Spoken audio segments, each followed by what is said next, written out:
Good morning, ladies and gentlemen. I'd like to welcome you to the special council meeting for Monday, December 19th. I want to recognize the on the traditional territory of the Snuneymuxw First Nations. And our clerk today will be Ms. Sheila Gurry. Ms. Gurry, any lay items, please? Thank you, Your Worship. There's several. Staff are recommending the following additions and deletions from the agenda. A, remove agenda item 5A, Downtown Nanaimo Business Improvement Association budget presentation and the delegations from Mr. Tim McGrath, Dave Lawrence, and Mr. Robert Fuller. Remove agenda item 5B, Nanaimo Economic Development Corporation budget 2017 and the delegation from Mr. Tim McGrath. Adding agenda item 7B, 2017 Federation of Canadian Municipalities resolution. Agenda item 8B, 2017-2021 financial plan bylaw, for replacing pages 97 to 103 of the agenda with the attached pages, and the entire report and financial plan bylaw 2016 number 7234. Removing agenda item 9B, Schedule D density bonus review for ZA1-23. Agenda item 9D, development variance permit number DVP297 for 3736 Valera Drive, adding delegations from Mr. Keith Brown and Mr. Ronald Ford.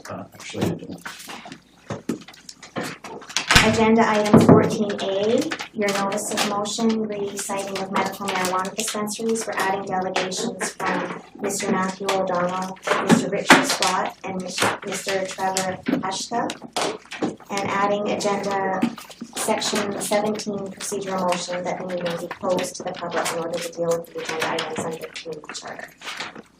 Thank you. What about G? G, the presentation is no longer occurring, but I believe staff will be presenting the report for the recommendations removed by council. Thank you.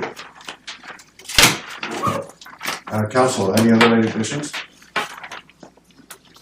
Seeing none, call for a motion for the adoption of the agenda as amended. As amended. Councillor Kitt, thank you. Seconded by Councillor Besser. Discussion? Seeing none, call. Councillor. Okay. Seeing none, call the question. All those in favor? Opposed? Motion carries. There are no minutes for adoption. We'll break down into 7 under administration. Licensing and control of animal amendment bylaw 2016 number 4923.1.11. Purpose is to amend the licensing and control of animals bylaw to allow the collection of outstanding dog licenses which remain unpaid from after the licensing year. There's a recommendation on page 19. Would someone care to move that? I'll move the staff recommendation. Is there a second? Second. Seconded by Councillor Hull. Thank you. Discussion. Councillor Besser. How deep in terms of going backwards, especially the staff, will we propose to select for? Your Worship, we wouldn't be going back. If council adopts this amendment, then it would be from that going forward. It would be, we can't go back. Thank you. So if I may just follow that up, please. So if we can't go back, then it's only for the year that we're in. We can only collect for the current fiscal year. What this would allow us to do is, starting in 2017, anybody that owned a dog for which a license fee for that year would be subject to a license. We would be able in 2018 to go back to collect 2017 if for whatever reason they had the animal and didn't license it. So we wouldn't be able to go back before 2017. So it's moving ahead. And in 2018? In 2018 it would be 2017. 2019 we could go back to 2017. Thank you. Thank you. Is there any chance we can get a lifetime license? One-time fee for the rest of your life for your dog, the rest of its life. If council, that would be council's wishes. We could certainly look into that and try to put together some sort of pricing policy. Because it seems like a pain every year you're doing it. Somebody forgets and we're punishing them even though they have a dog. It just seems inconvenient unless it comes back. I would like one fee and it's good until the life of the dog. They're part of our families. I don't see why we're charging them yearly on a separate basis. It doesn't seem to make any sense to me. Thank you. Councillor Hung, did you not do some research on that with respect to other municipalities that do that? No, I haven't found any that would do a license. I was waiting for staff because we were having this discussion so that we can, I think I brought that up last time. Sarah? We could look at doing options of 1, 3, 5, and 10 years. Yeah. Sometimes people move, so they don't want to have it. We wouldn't want to be doing the reimbursement, but if we give residents an option on what timelines to purchase, we can certainly do that. I don't want to give reimbursement. Don't even wrong. Councillor Brennan? Thank you, Your Worship. Yeah, I had one call on this and one call only, and it was someone who was alarmed that there might be a one-time fee. They felt that it would deter people from signing up because they wouldn't have that money up front. They wouldn't have the, say, $300 that it would take. They're also concerned about what would happen if you got an old dog and the dog died unexpectedly, how you would come to the city and become reimbursed. So while I get that this doesn't contemplate that, and I'm assuming that Councillor Hung is suggesting an alternative that you could either do it yearly or lifetime. But I just wanted to alert you to the fact that the community seems a little bit alarmed by that, or at least one person was alarmed enough to call and say, please don't do this, and they could see problems with the reimbursement, etc. So, doesn't seem to me to be the best route. Thank you. Councillor Kerr? Yeah, it's a bit concerning to me that it seems unequitable as far as dogs go. And I want it to be consistent. Do we chase business licenses back when we know the last year they had business in town, they were conducting business here, they were making an income out of a basement or whatever? Do we pursue that? I mean, I've had my runs with that line and been told, oh no, we don't have a consultant. Those consultants don't need it, but all of a sudden they do need, oh yes, they got a license this year, they didn't this year. So I want it to be equal. And this is not a slight, but what are the categories of dogs that we have? Do we issue a purse dog license? Do we issue a dangerous dog license? What are our categories of that? If staff can answer. And what does the budget cover? What do dog licenses cover? What does dog license take care of all the cat stuff? Dog license take care of carcasses? Does dog license take care of all sorts of bylaw stuff not related to dog mating? So I guess do we have categories? Do we have the budget, and is it consistent with bylaw licensing for businesses? Your Worship, we have one type of dog license. If you own a dog, whether it's a restricted breed or not, we have one style of dog license. We do have a series of fines if, for whatever reason, if you have a vicious or restricted animal that is not consistent with our bylaws. As far as the monies that come in from the sale of those, it goes to offset the cost of running the entire pound operation. It's about 50 to 55% of the cost of running the animal control is covered through sale of dog licenses. We don't have licenses for any other kind of animal currently. Okay, I have a follow-up on that. Is it consistent with us chasing, going to knock on the doors of business licenses? Right now with business licenses, it's my understanding that we have the ability to go back and charge a business for past years if they have not taken out that license. We have a more aggressive system in the business license department to track down people who are operating without a business, and we use the fining system that we have in place to go after those people that are operating without a business license. Okay, follow up on that too.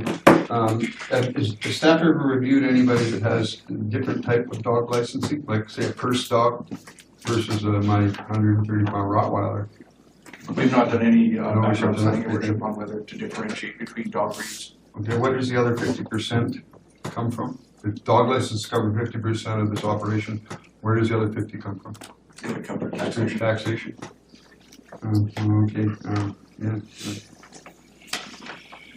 That's it, I guess. Thank you. Thank you. I have a question for staff, and that is, what happens, so you have an older dog, and we've heard stories of bylaw coming after folks after a dog is passed. So what requirements are there, and how does one, okay, so you've got an old dog, and dog dies, natural causes, the family has a ceremony, bury him in the backyard, what happens? How, are death certificates required to escape the license fee? And how do we Obviously, treat if other your people? worship, if your pet has passed away and it comes to the knowledge of our animal control persons, then we would cancel the account. When you take out a dog license, you create an account in our computer system.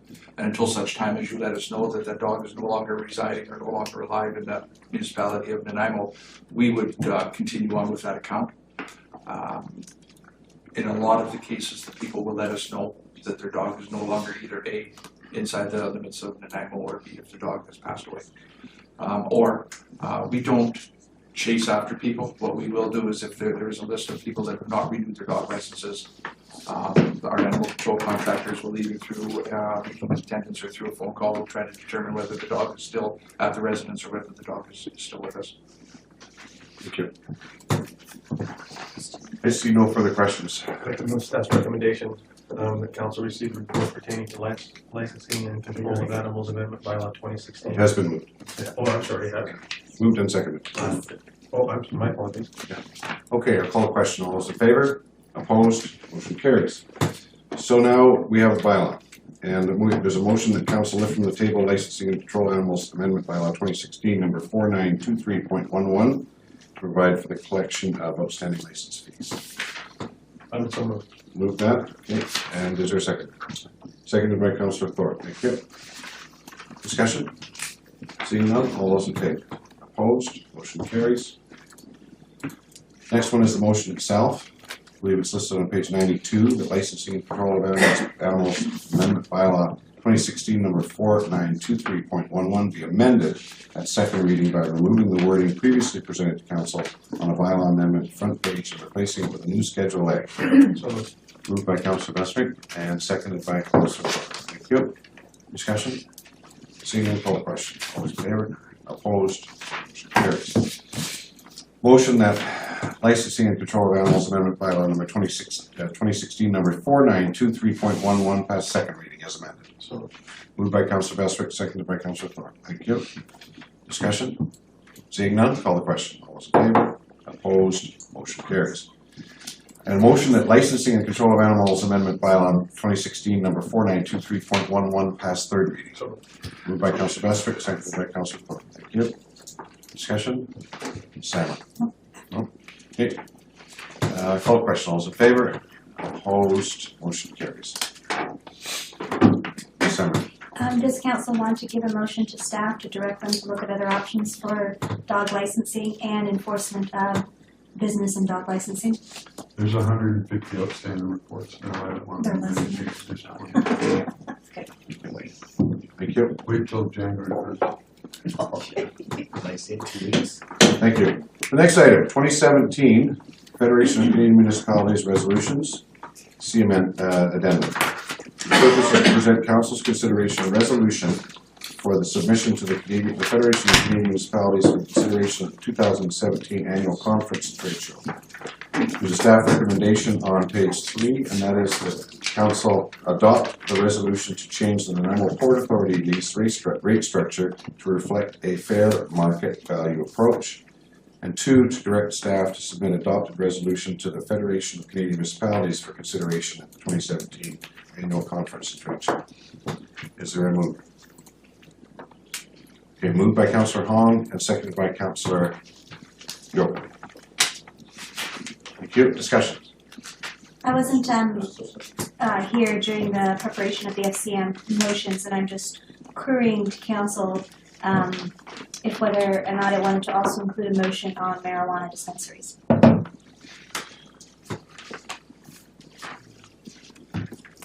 Councillor Bestwick.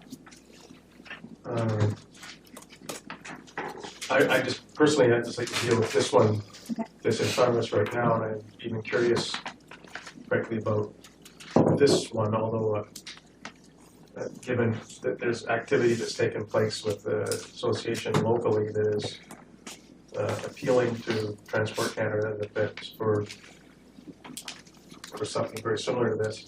So I would like to mix them up if somebody wished to deal with it.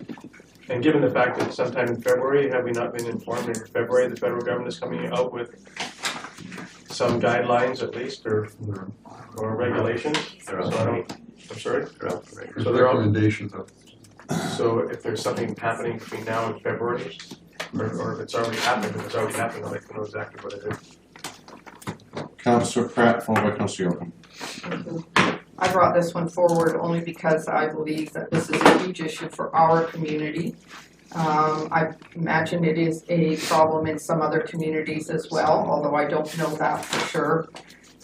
We all agreed at a meeting some time back that this was a very important issue for us in terms of marina owners, and this is a motion to take it forward to the Federation of Canadian Municipalities. And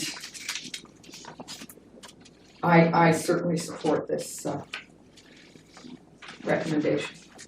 Thank you. Councillor Yocum. Thank you. I'm not sure whose file, Ms. Samra, this would fall under, but I totally support Councillor Pratt's motion or recommendation here. For the simple fact, the question I have is, if we got to go to a federal conference on this, how come the Port Authority has the authority today to move the rates up and down, make it unrealistic for, in my view, to those marina owners, and not follow the provincial rates? But we have to go to somewhere to ask for our rates. Can we just do it arbitrarily ourselves and make the rate ourselves? If they can move it around, why cannot we? It's their federal lands and they have an act that authorizes them to do it. So this is the mode of influence that council has. Really? So follow up, please. So this rate that they've been locked in there for, it's been what, 10 years? So can we not make a motion that we want to retro it? No?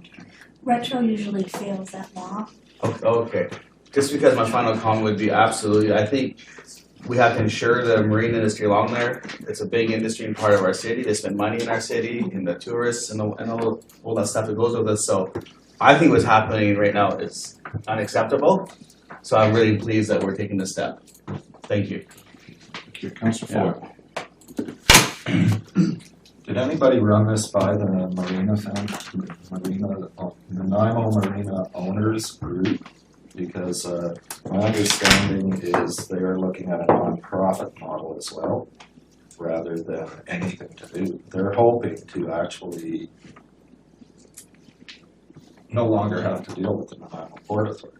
They're hoping to go into a non-profit model.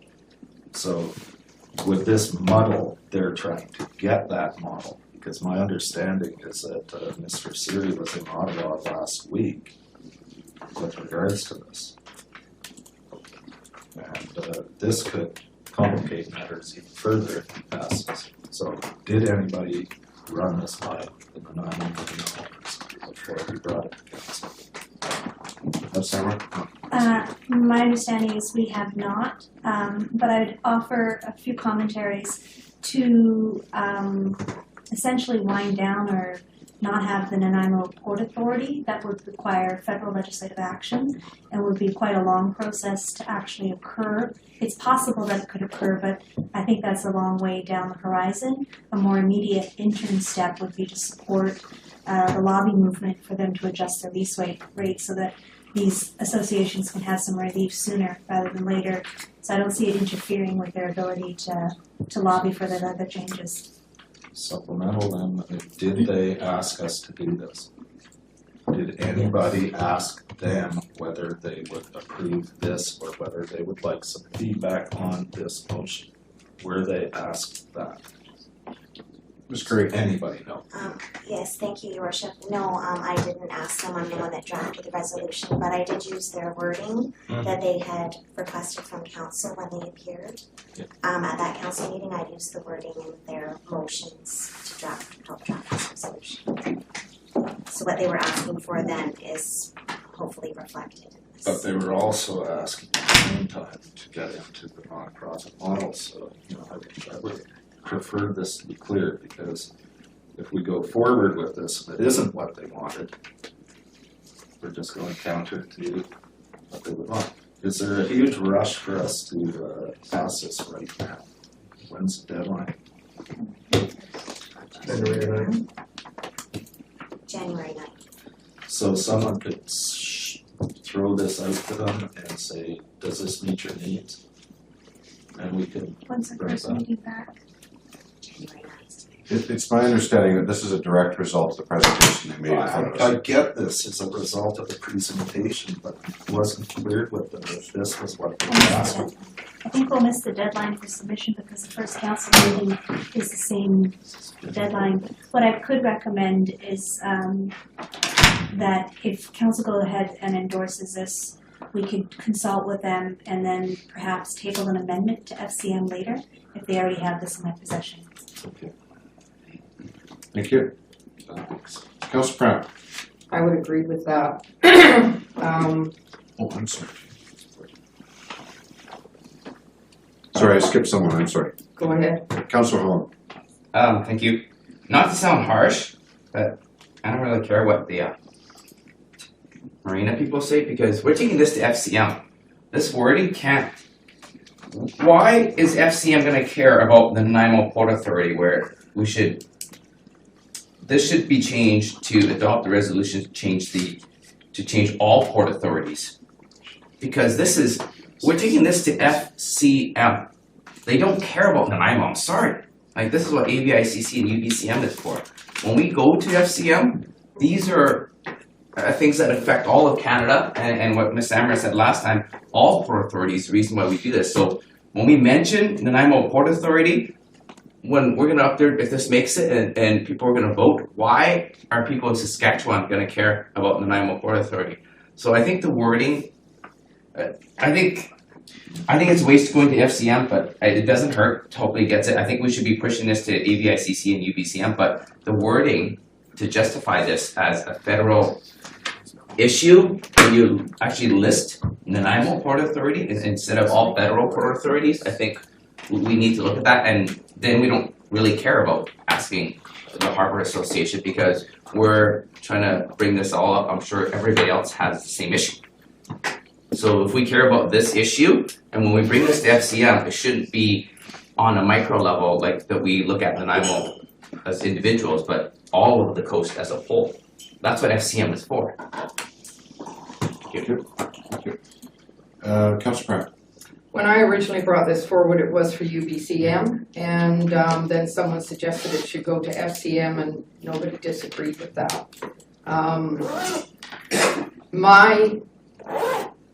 My whole point in doing this was to take it to UBCM in actual fact. I believe it should have a broader context going to FCM than it does here, because you're right, we're talking about one instance rather than a global issue. And it is a global issue on the coasts. I think there is an issue on the coast. I don't think there's any doubt about that. There may be in other areas in BC that have marinas as well. I don't know. But I definitely wanted it to go to UBCM, and that was my understanding is where, that was where I brought it up, what I brought it up for. Maybe staff can comment on that. Yeah, thank you, Councillor Pratt. I don't think you're off base because port authorities are a federal jurisdiction and FCM is a federal body, and we could achieve your outcome with modifying the therefore be it resolved that the Federation of Canadian Municipalities advocate for a lease fee model that is based on a fair market approach for all port authorities.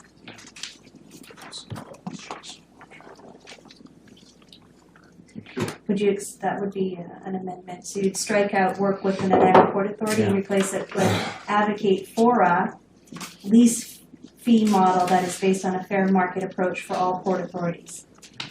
Thank you. I certainly agree with that. It would have to go to the mover and seconder. Councillor Kip. Thank you. Yeah, I don't think we accomplished much by going to FCM, honestly. there's provincial land and federal land in our ports, so we should do, it's good to go to UBCM and that, but our peers in politics understand where we're coming from. We need to go to Transport Canada if we're really lobbying for our businesses on this. Transport Canada oversees it. Transport Canada, if we want in June 1st, go to Ottawa, which I'm planning to attend. It's the first one I've attended in a long time, so I'm planning to attend. I'm happy to speak to something like this because I believe we need to have work and work with our port leases and structure. It's our historic marine use that will continue to bring people to Nanaimo on boats and things like that. And it was in the business report. This is kind of the wording they had. But June 1st, it goes to FCM. September, it could go to UBCM. They take months to put the booklet together. Then they got to go lobby the province for us, or the feds for us. And then they'll come back with a resolution book of what was responded to.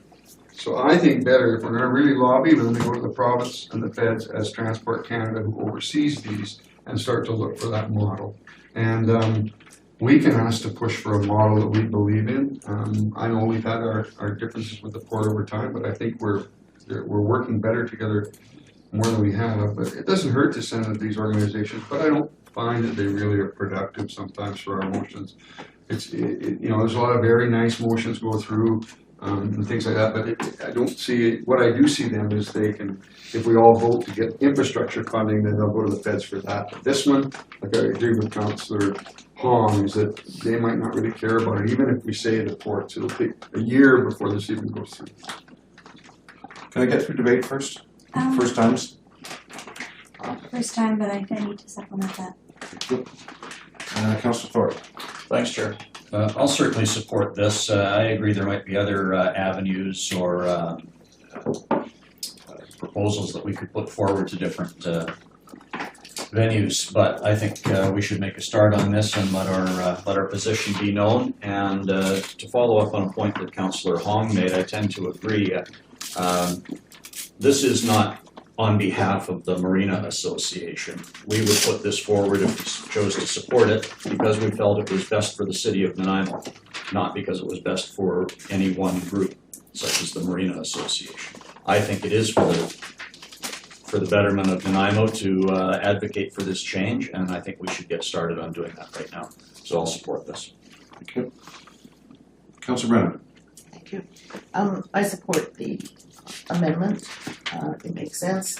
I support us going to the FCM with this. I think that it is a national, it's a national regulation, and so it would be applied on all three coasts, I'm assuming. I think it will have much more weight coming from the Federation than from simply the small town of Nanaimo on the west coast. And they have the federal contacts and the federal relationships that we don't have. I suspect that they understand that it's the Transport Canada who regulates this, and that would be their first stop. So I do support this. I think it's reasonable, and I think it is in the best interest of the city and the citizens of Nanaimo. Thank you. Councillor Bestwick. Thank you. I support as amended, which I assume then would also alter or change the recommendation 1. So whatever the recommendation that council wanted to. So I assume that 1 would be amended to reflect the attachment A also, just for clarification. But I do support it for all the reasons that have been suggested. So recommendation 1 will be amended to reflect the, yes, thank you. I wonder if I could, the change in how waterfront or water lot leases have been valued came about due to the previous Harper government taking Department of Public Works out of the equation. It used to be Department of Public Works used to do these evaluations, and when they announced to the port authorities that they would no longer do them, then you'd have to go to commercial appraisers. This is the result of what we're seeing. I'm really confused. There's been some work done recently with respect to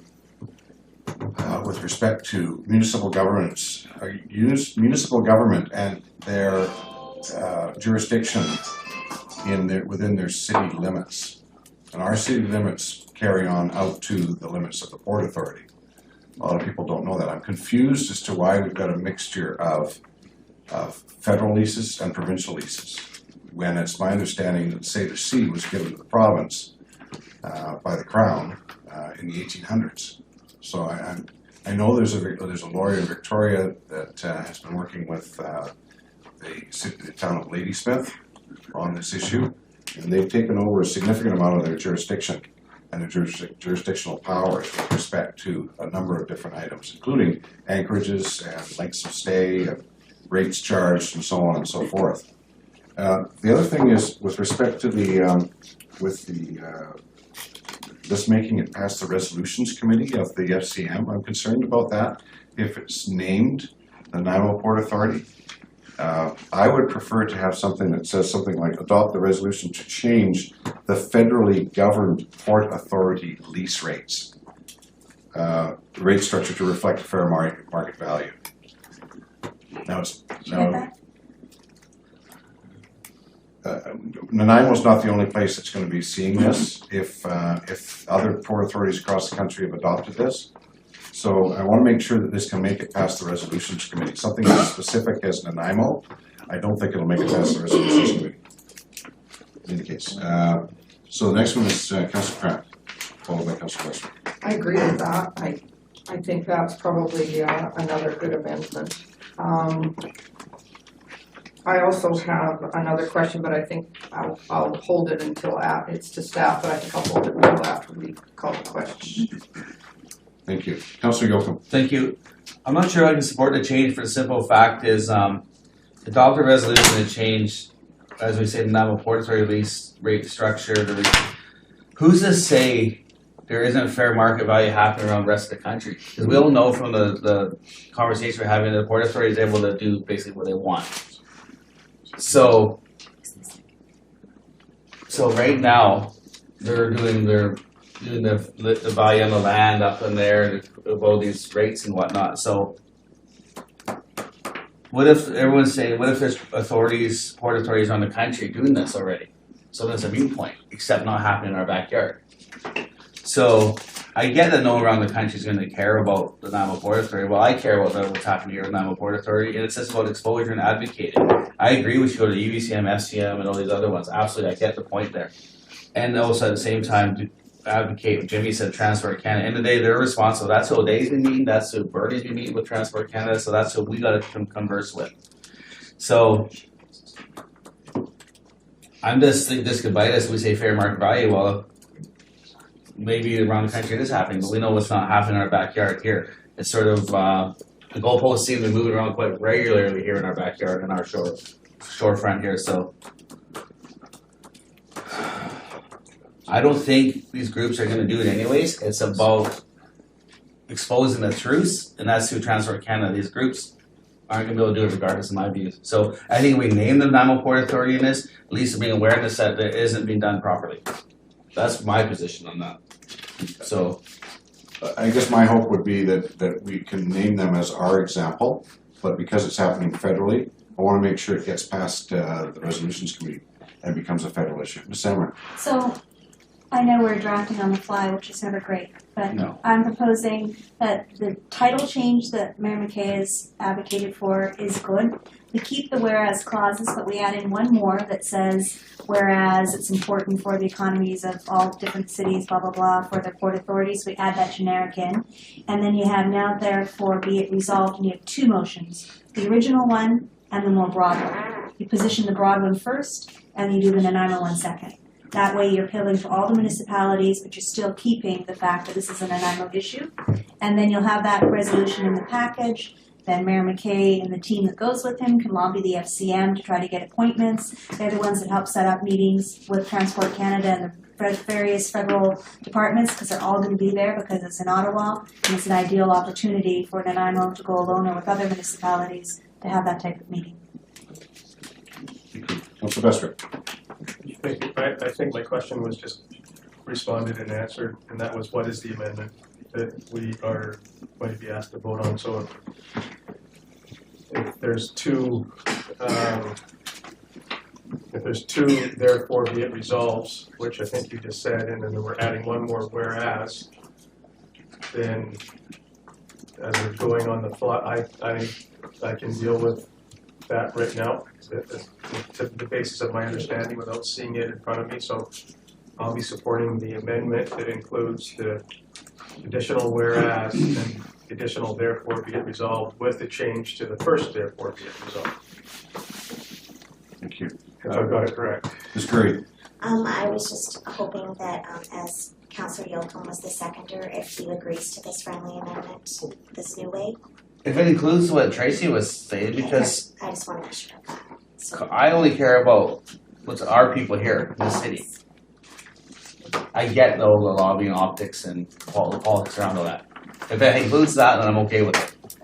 So it's the title change, Mayor McKay recommended an additional whereas clause to make it global. And then the original, therefore be resolved is number 2, and the amended one is number 1. So it's therefore be it resolved that number 1, that the Federation of Canadian Municipalities advocate for a lease fee model that is based on fair market value for all port authorities. Number 2, therefore be it resolved that the Federation of Canadian Municipalities work with, I think, the City of Nanaimo to develop a lease fee model that is based on a fair market approach. It could be the City of Nanaimo and the Nanaimo Port Authority. So that's the second one. Thank you. Ms. Curry, I recall we had 2 of them came at the same time. One was ABICC and the other one was FCM. So the question is, one of them, I recall reading, it said there would be no more than 2 whereases. I can collapse that down into run-on sentences. Councillor Floyd. Could you read that first one again? Because I think this is what I want. Whereas, therefore be it resolved that the Federation of Canadian Municipalities advocate for a lease fee model that is based on a fair market approach for all port authorities. Number 2. No, that's the one. I just wanted to make sure it was standardized as opposed to individualized, which was what Southern was talking about. Because right now, I think different port authorities do that different models. They do. Yeah. Thanks. Very good. Well, that's fresh in everybody's mind. I'm going to call a question. All those in favor? Opposed? Motion carries. Councillor Brennan. I'd like to make a motion that the motion that we just passed be copied to our Member of Parliament, Sheila Wilkinson, so that she's aware of what we're doing. Did you guys see that? No. Councillor Brennan. I want to make a motion that the motion that we just passed be copied to Sheila Wilkinson, our Member of Parliament. She's been quite successful in dealing with some of these issues. Thank you. Is there a seconder? Councillor Hong, thank you. Moved and seconded. You wish to discuss the motion? Okay. Only in that, I mean, I think that's a good motion. Sheila definitely needs to know about this, that we're doing this. And there was comments around, has anybody talked to the Port Authority, or not to the Port Authority, to the Marina Association. So I would like them also copy them as well on that. Actually, I suppose the 2 MLAs. 3? Yeah. Yes, probably. Okay, so everybody. Everybody, everybody. I agree with that. Thank you. MLAs Association and also Port Authority. Put it on Facebook. Okay. Next item. Establishment of. We need a You motion. didn't vote on that Oh, yet. I'm sorry. Call a question. All those in favor? Opposed? Motion carried. Thank you. Next item. What else? Should it go to UBCM and ABICC?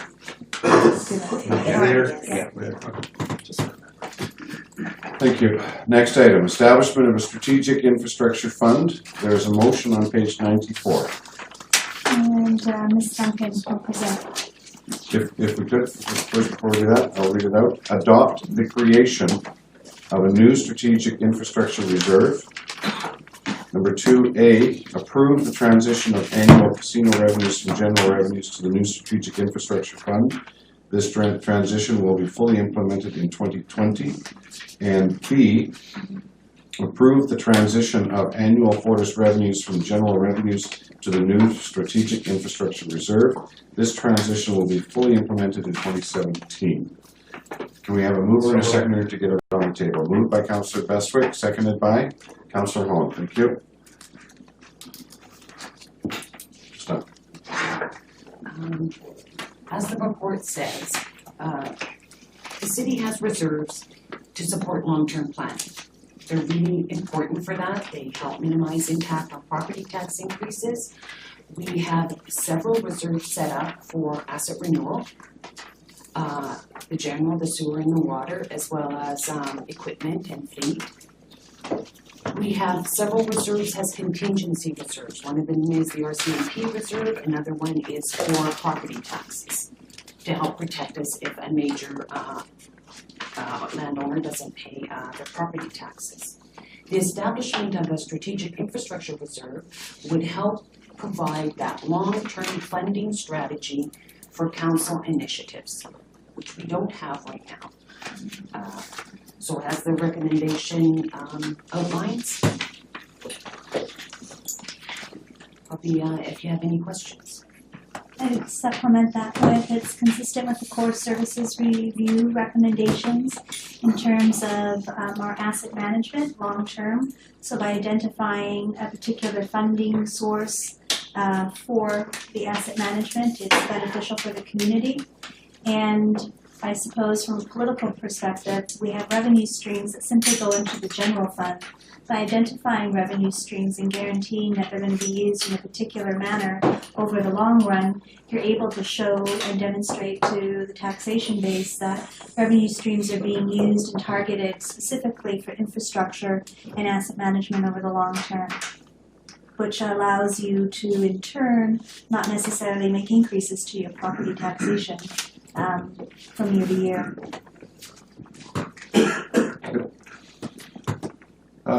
Councillor Hong. Thank you. Question to you to staff. So we're not starting this until 2020? Is that what it says? No. Annual contributions to the renewed reserve will be $3 million starting in 2020. So through the chair, the implementation starts in 2017. So what we would do is there's annual revenues of $2.4 million for casino revenues, as well as just over $500,000 for Fortis. So what we would do, or what we're proposing in that report, is to take $800,000 of the casino revenues and the $500,000 of the Fortis revenues and put those into the reserve, the new reserve in 2017. The following year, we would take another $800,000 of the casino revenues and the Fortis revenues. The third year, we would take an additional $400,000 until 2020, which is year 4. That full $2.4 million casino revenues would then be put into the new reserve annually, in addition to the Fortis revenues. So why we would do this and phase this over the 4 years is again to minimize the impact on property tax increases. Okay, so at the end, or at the end or beginning of 2020, there's going to be $3 million in that reserve if we don't use it. Actually need more.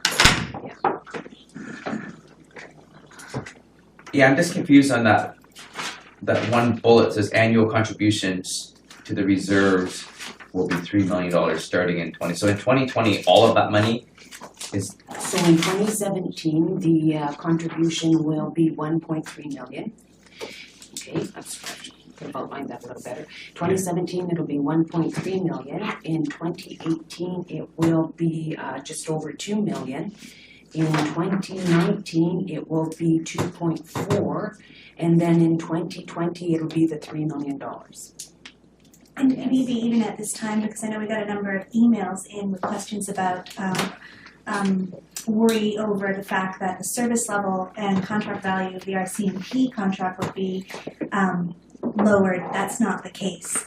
Year over year for decades now, there's been a surplus in the RCMP contract for a lot of different reasons, some of them having to do with staffing, but we're usually between 800 to 2 million surplus with the RCMP contract every year. So it's not a reduction, absolutely not a reduction in service levels or reduction in money that's going to the RCMP. That's a very important thing to point out. And this is the second year that staff have brought forward the actual amount of that surplus and expressly advised council of that. Practice in the past was it was simply counted as part of the surplus and popped back into the general reserves. So this is a change to how some of the surpluses are being reported to council. Thank you. Councillor Brennan, followed by Councillor Cramp. So, if we followed this model as described, would we be able to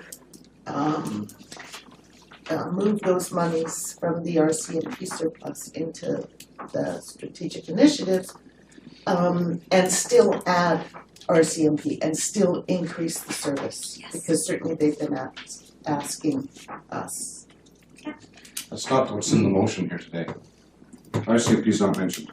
No, that's a separate decision. When RCMP comes forward, probably in the new fiscal year, coming to council to increase the contract and increase their FTEs, at that point, council will need to consider whether or not it wants to increase the contract for services. So those are two separate decision points. The fact is every year there's almost $1 million up to $2 million in surplus from that contract because of the administrative challenges of staffing, mostly the staffing. That's actually a really important point, is that it is two separate decisions. What we're proposing in this report is a change in the budget estimate for the current contract with the RCMP.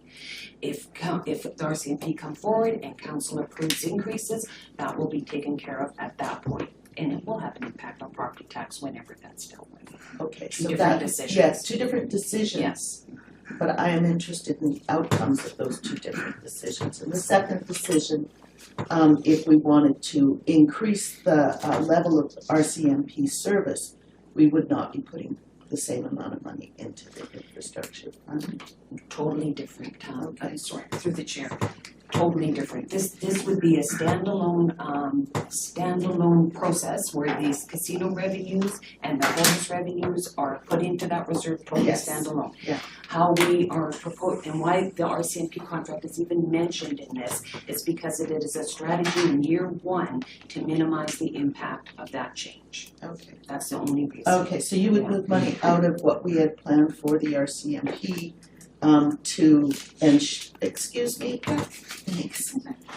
I'm sorry. Well, it just undermines me, it makes it difficult, so. Councillor Brennan, I'm not trying to undermine you in any way. I'm assisting staff respond to the I'm question. suggesting that, well, you may not intend to undermine it, has the effect. So, so the money that we save this year from not funding or from the funds that we don't expend for the RCMP would be the only time that would go into that fund, this year's funds? So through the chair, two totally different. So we are projecting a surplus for the RCMP contract this year.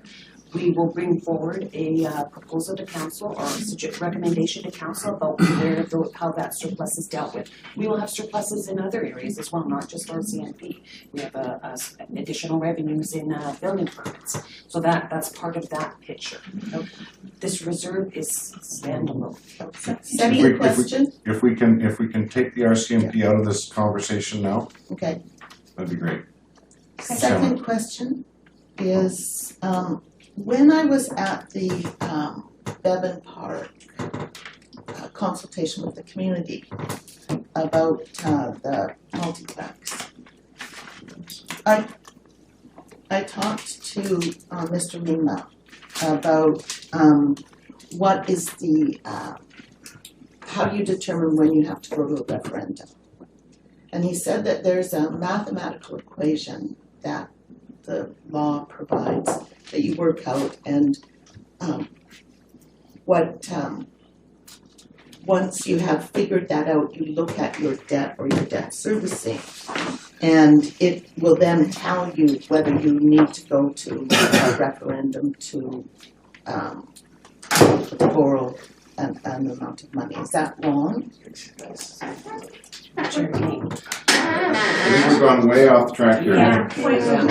No, I don't feel I'm off the track, and the reason I'll tell you why I feel I'm not off the track is there's a great deal of suspicion right now in the community, and I would like to clarify it, and it arises from the two initiatives that we're looking at. One is the multiplex and how we fund it, and two is the establishment of a strategic infrastructure reserve fund. Now, I suggested to Mr. Mima you could have a fund like that and use the funds to pay down on your current debt, which then would result in not having to go to a referendum, and he confirmed that that was correct. So, may I, Your Worship? Seven. Thank you. First of all, I want to do 2 points of clarification.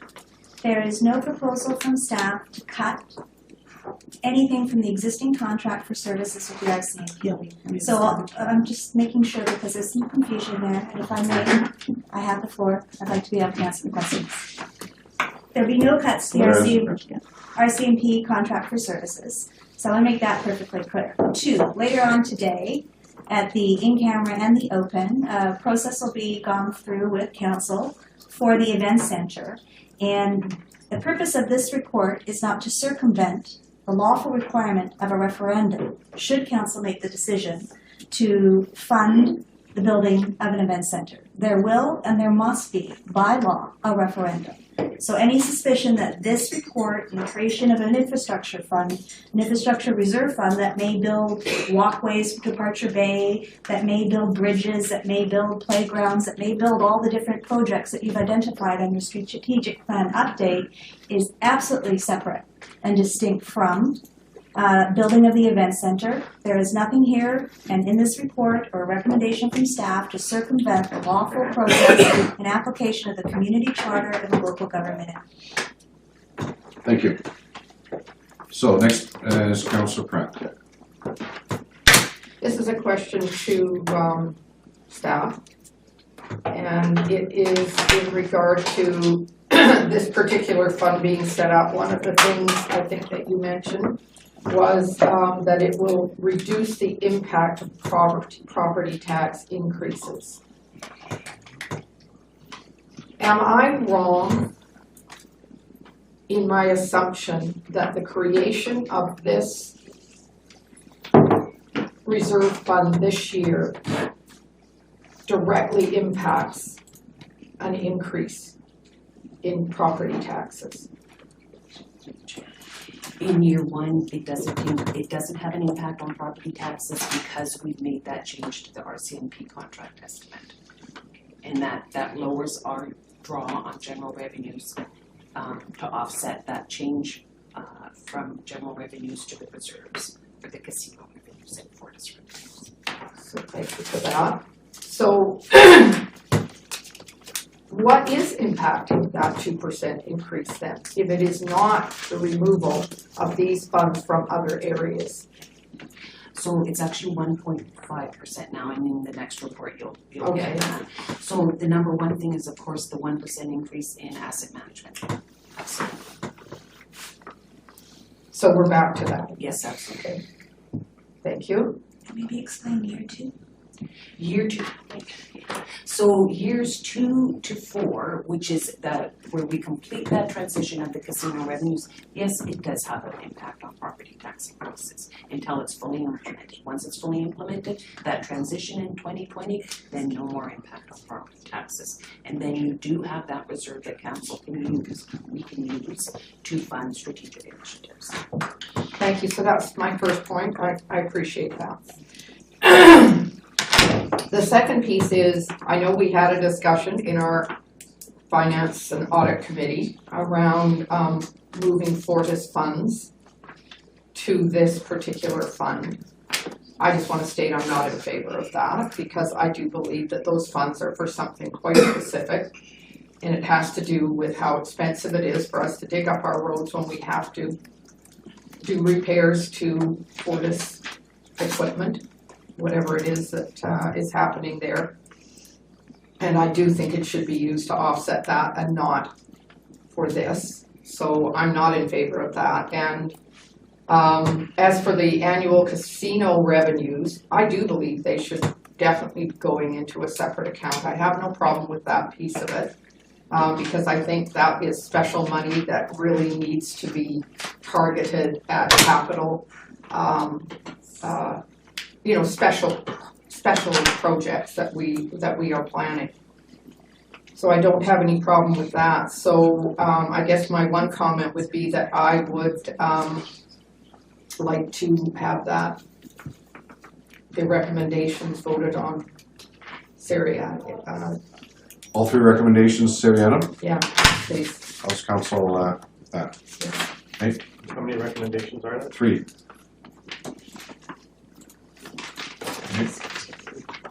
Can I ask, because I don't have the Fortis agreement in front of us, do you know what the purpose and mandate of the legal framework for Fortis is? The revenues are actually based on, the annual revenues for Fortis are actually based on their revenues in the community. It was part of a negotiation to offset our costs for that type of work. We've been incurring those costs for quite some time. And have we used 100% of them for those purposes? We Or do they don't just target them for commingle? that, it co-mingles into the general. Absolutely. Council Ford? No, I'm good. You're okay? Yeah. Okay. Council Kipp, followed by Council Brennan. And Thank who else you. had their hand up? Council Thorpe and Council.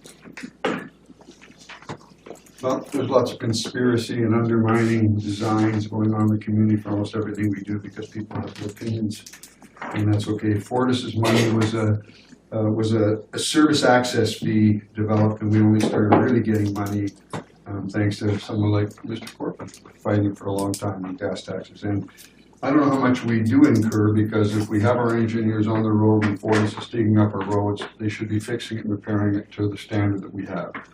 And it's been a bit of a misnomer for me. What is an issue for me is the surpluses and how they're directed. And this for me is a bit more council direction, and we used to have limited involvement, as I said before. Mr. Taylor for a decade has talked about the surplus going back to the public. But it was always pushed aside and pushed back into the budget, and it went into all sorts of spending accounts. And I think this gives us the ability to work on a thing that I've been really harping at for a number of years.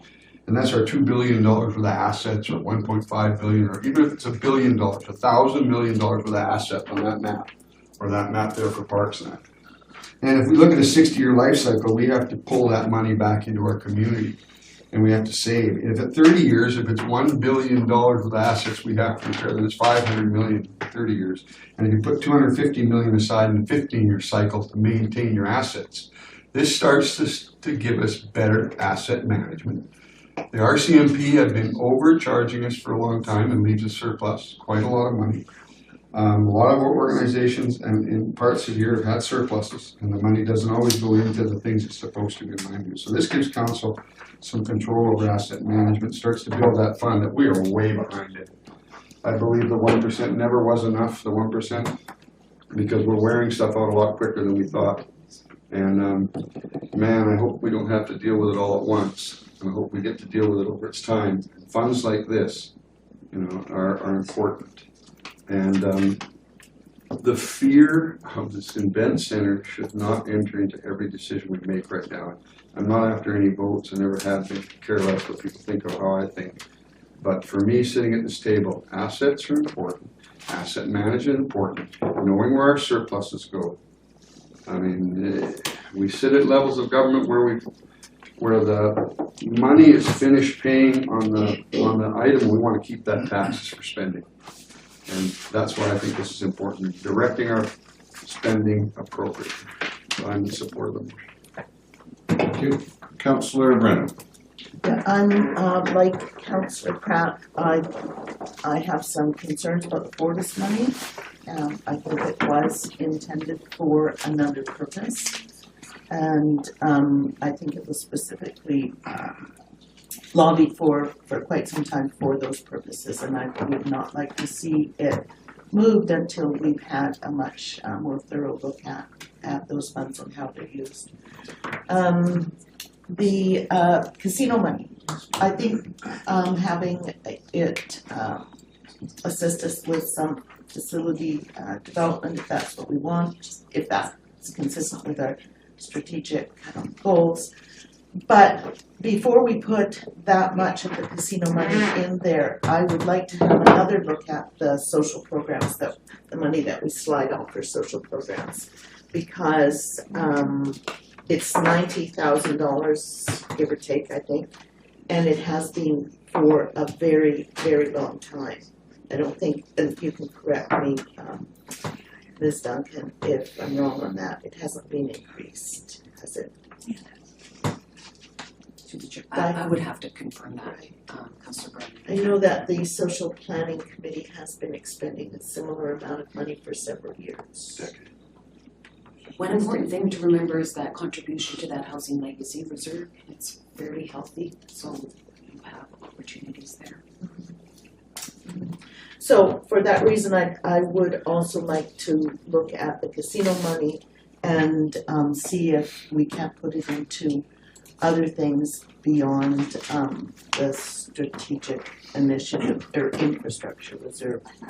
I think that social programs are probably at this point one of the most pressing problems in this city. And we need to have a more in-depth look and a look where council's more involved than just having options presented to us. Thank you. Councillor Thorpe. Thank you, Chair. I appreciate the clarification that Ms. Sammer gave us several minutes ago, and I also really appreciate the work that Mr. Mema, Ms. Duncan, and staff have done with our finances.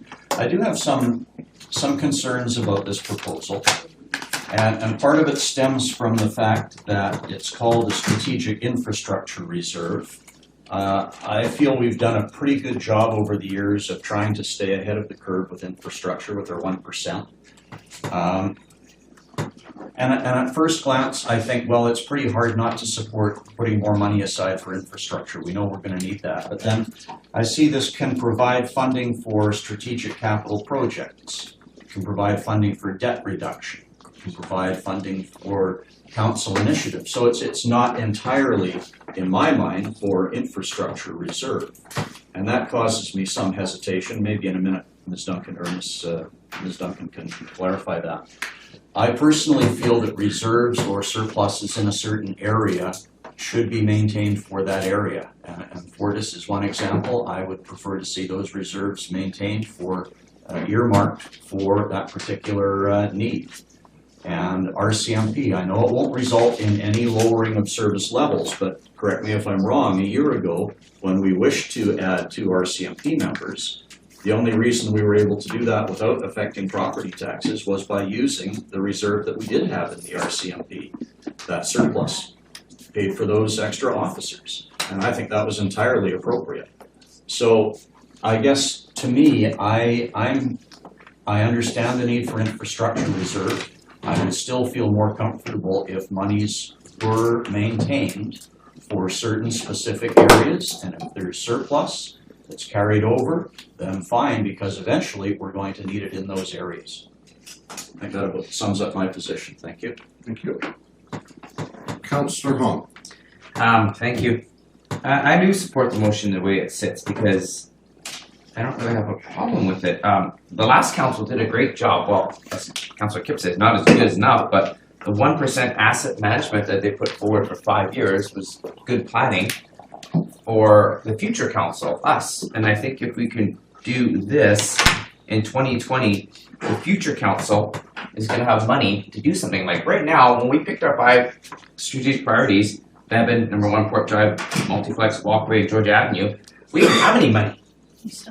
We don't have any money to do those priorities. I would still like to see the LEDs done. I wanted an increase in property acquisition because I think we should be acquiring a lot of properties, and we don't have any money because the last council didn't give us anything to work with. But they did help us with that 1% asset management, which you guys are saying that the Fortis, well, should go to that. But we did. We put 1% aside for asset management, which includes the stuff that Fortis is doing. So either way you cut the cake, whether you take the Fortis off, fine, then I'll add 0.5% from taxation into this fund to make up the difference. It's the same thing. Or I'm going to say we should increase the asset management because it's over this year. after this year, next year or this year? This year. 2017. 2070, after this year, there's no more asset management. So now what are we gonna do? Well, we'll increase taxes by 0.5% or 1% to continue that program because that's a good program. So either way, wherever you cut it, that asset management money should continue. Whether we take it out of Fortis and say, hey, the Fortis money we should put into asset management and let's tax people 0.5% to put into this reserve. Peter, Paul, whatever you do, I think that these initiatives are good. And like I said, I wish we had money. We could have done Georgia Park right now. It was $1 million. We didn't have any money. Seems simple. Thank you. We're now coming up to second time speakers, so I wonder if I can have Councillor Fuller followed by Bestwick. Councillor Fuller. I'm gonna support this. I don't buy the casino funding and the lack of monies that might go into social planning. Those monies can come from any reserve period. I want to see the amount of monies increase, and we'll be pushing for that. That, like I said, that can come from anywhere. The casino funding could go over to the strategic reserve plan. The Housing Legacy Reserve is another place that we continually take money from to fund social planning initiatives, such as the youth cold weather that's just opened up as of last week. We've taken 75,000 out of the Housing Legacy Reserve. We need to find a way to build that as well, and we can do that. These are all things that can be done. This is separate from all of those things. This helps with our asset management, as Councillor Hall was saying. You know, I've worked with the poorest of the poor, and I do not appreciate people using them to get their needs met. And I'm seeing that out in the public, you know, the event center thing, et cetera, that poor people can't go to this. If I want to go to something, I budget for it. This is what we're doing. We're budgeting. The poorest of the poor can go to things. And if I have to supply a few tickets for them, I'm more than willing to, because I do get fun. So I'm going to support this, but I really hate using the social aspect of things to try and get some needs met that shouldn't be met by using that as a totally objective. Thank you. Councillor Bestwick. Thank you. I'll be supporting both motions. This is the most transparent we've been since I've been here as it relates to where funding may go or may land and where it may be spent on. And I think the broader the opportunities that we have to spend the monies on, and as opposed to being so prescriptive with where monies would be specifically identified that have to go to this area only. Because when you need it for something else, you need it for something else. The Housing Legacy Reserve Fund that has just been mentioned was used 2 years ago almost to the day for the Loaves and Fishes purchase of their new storage location, which is a great initiative and a great spend. $75,000 on the youth is a great spend. We just spent 30 minutes on talking about the Port Authority and going to FCM and letting all of our MLAs and MPs and everybody else know. We should probably let them know that we have serious concerns about the downloading that our provincial government has laid out on us as citizens, the taxpayers share, that is their responsibility, it's their duty. Maybe we should get Leonard and Doug and Michelle and Sheila here in front of us and say, what are you doing when you go represent your city, all of your constituents, in the greater good of social programs? What are you doing?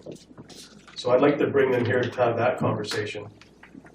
As far as this is concerned, this is about redefining how our monies have, where they go, what they can be spent on. And we're talking in 2020 about casino dollars still at the 2016 valuation. I'm guessing that those monies go up on an annual basis, year over year, what we receive from them based on what their gross revenues and incomes are. So I suspect that that number will probably even increase from what it is today by the time we get to 2020. But, and things that we don't talk about is about efficiencies, what the core services review told us about efficiencies, and we just heard 2 months ago, coming out of the core services review, that our public works and engineering department alone will save us with the restructuring of procurement and policies and education, $4 to $6 million a year from now until ever, infinity. $4 to $6 million in one department that we don't even discuss, that we don't even talk about.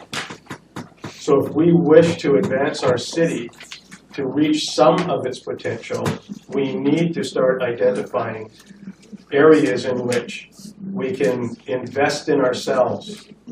And this is, to me, a first step, or one of the many steps that's required in order to be able to have monies available to spend on what it is that you would like to advance the city with. And then the people are going to get the opportunity to tell us that they agree or they don't agree. Fair enough. But if we don't have the monies, then we can't even consider doing anything. So now, with all the redefinitions and all the restructuring that's going on, we're going to be able to have a strategic plan when we go sit down and say, this is our strategic plan, year 1, 3, 5, 7, 9, 15, 20. Right now, we can't do that. If anybody asks anybody at this table what our strategic plan is for the next 10 years, mayor, council, and staff included, nobody can give them an answer. Because there isn't one. Because we can't. Because we don't know what money we have available to us, and we don't know what projects that we would like to do, and we don't know what order we'd like to do them in. So this is a first step of many that we need to take in order to be able to take ourselves into the 21st century of evolution that we need to have serious discussions on how we get there. Thank you. Yep. Next first-time speaker is Councillor Yocum. Thank you. I was just wondering if we call a question.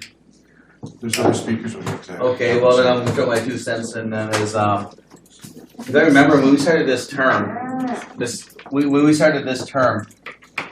Correct me if I'm wrong, councillors that were here before. We were just told finally what was the casino revenues.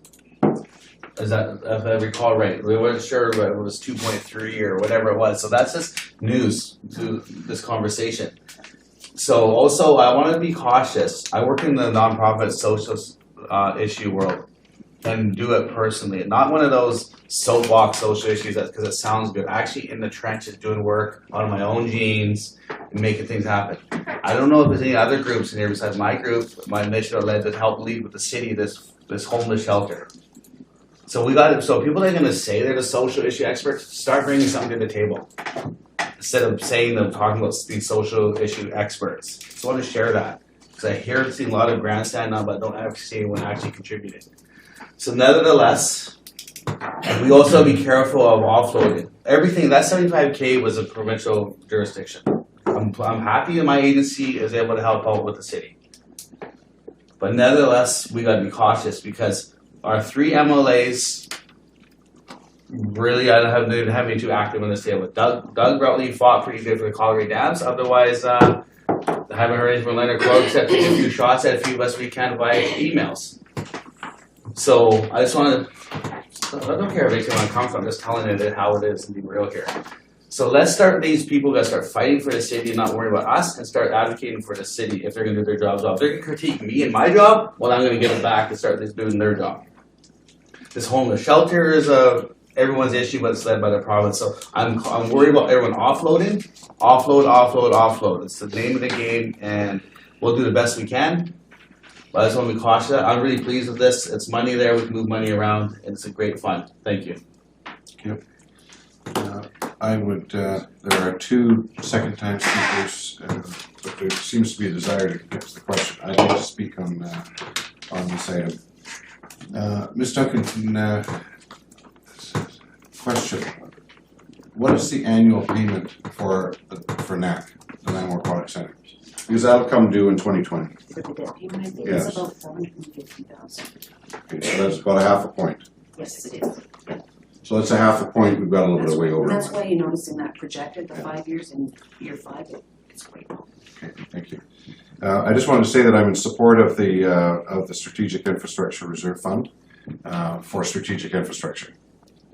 I'll vote in favor of it, but I'm not in favor of it being used for other things other than strategic infrastructure. There's other places that we can get, that we need to look at for those ones there. I'm in favor of the casino revenues. I've been in favor of that for quite some time. Other communities, Fort St. John, Richmond, have relied on and had the benefit of strategic gaming revenues. In Richmond, they get about $23.5 million a year in gaming revenues. The $150 million oval was paid for by different levels of government grants, including upwards of $50 million from gaming. I'm a real proponent of using gaming funds for legacy projects. With respect to the Fortis revenues, I'm not in favor of that, and my reason for that is because of the issue with how it came about. Thank you. It came about due to the Vancouver Island Gas Pipeline Act.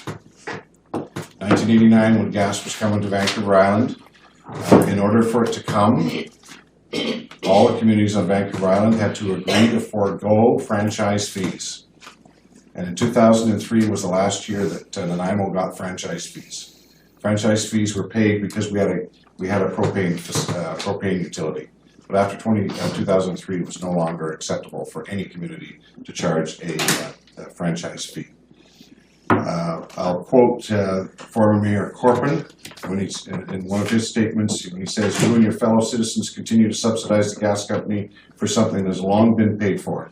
The further outrages our communities are prohibited from receiving the same level of compensation for damage by the gas company to our infrastructure, which includes cut roads, sidewalks, water, sewer, and storm lines, that is received by most of BC.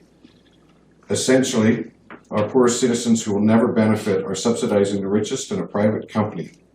The Premier's egregious Vancouver Island Gas Pipeline Act of 1989 continues to prohibit our communities from receiving the same level of compensation for damage by the gas company to our infrastructure that is received by most of BC.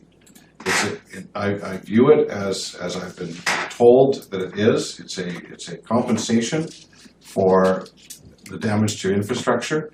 We have no idea, the city of Nanaimo, how much we the citizens have paid for folks who are having gas installed in their homes over the years, over the 25 years that we weren't allowed to charge for it. And we find ourselves needing to recoup that. I'm not in favor of taking something that's intended to be a reimbursement to the community and putting it towards something completely different. It needs to go to its purpose, so I won't be voting in favor of that. Ms. Hammond.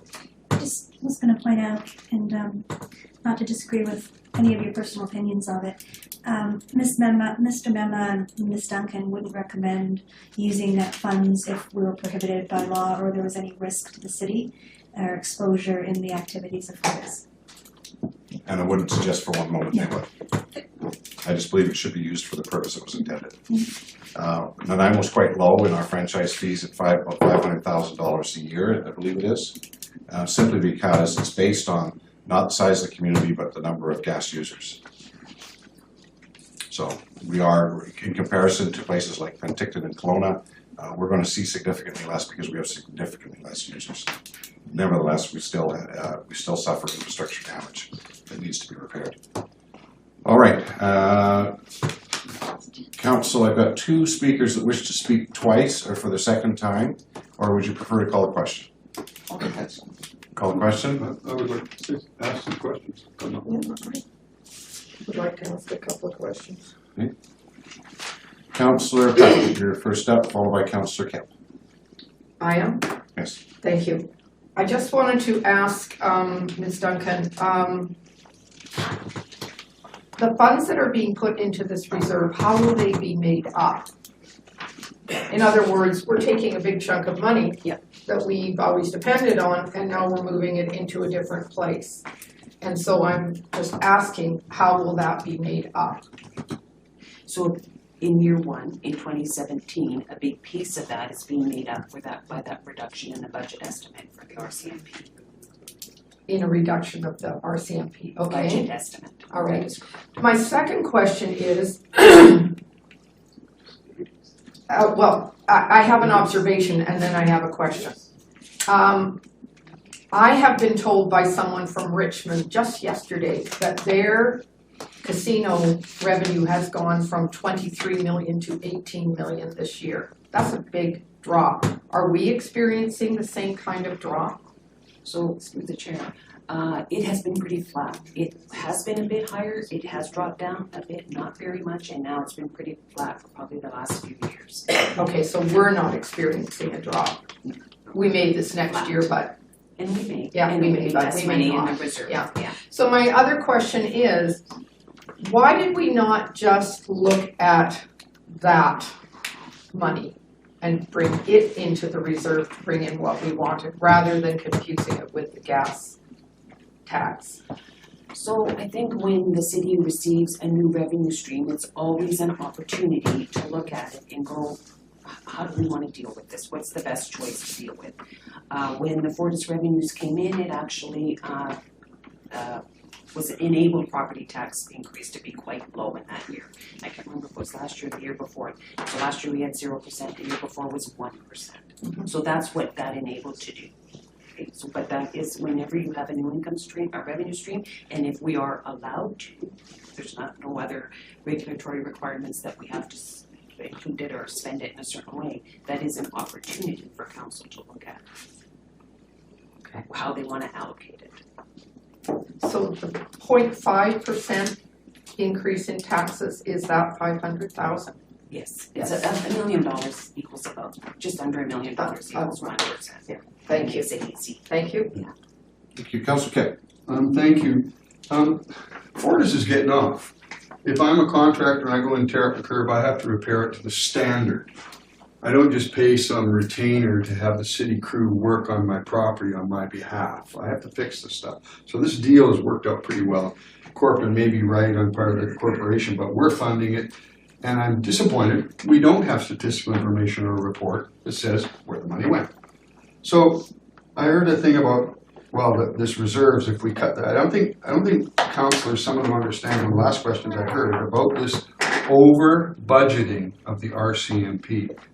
We put an amount in and we think that's for 100% of their operation, but we don't. We say because of pregnancies, because of stress relief, PTSD time off, holiday time, they only have about 90% of the budget used. So that's been a surplus. Where has that surplus gone for the last 10 years? And every year it was quite a bit. Where did it go?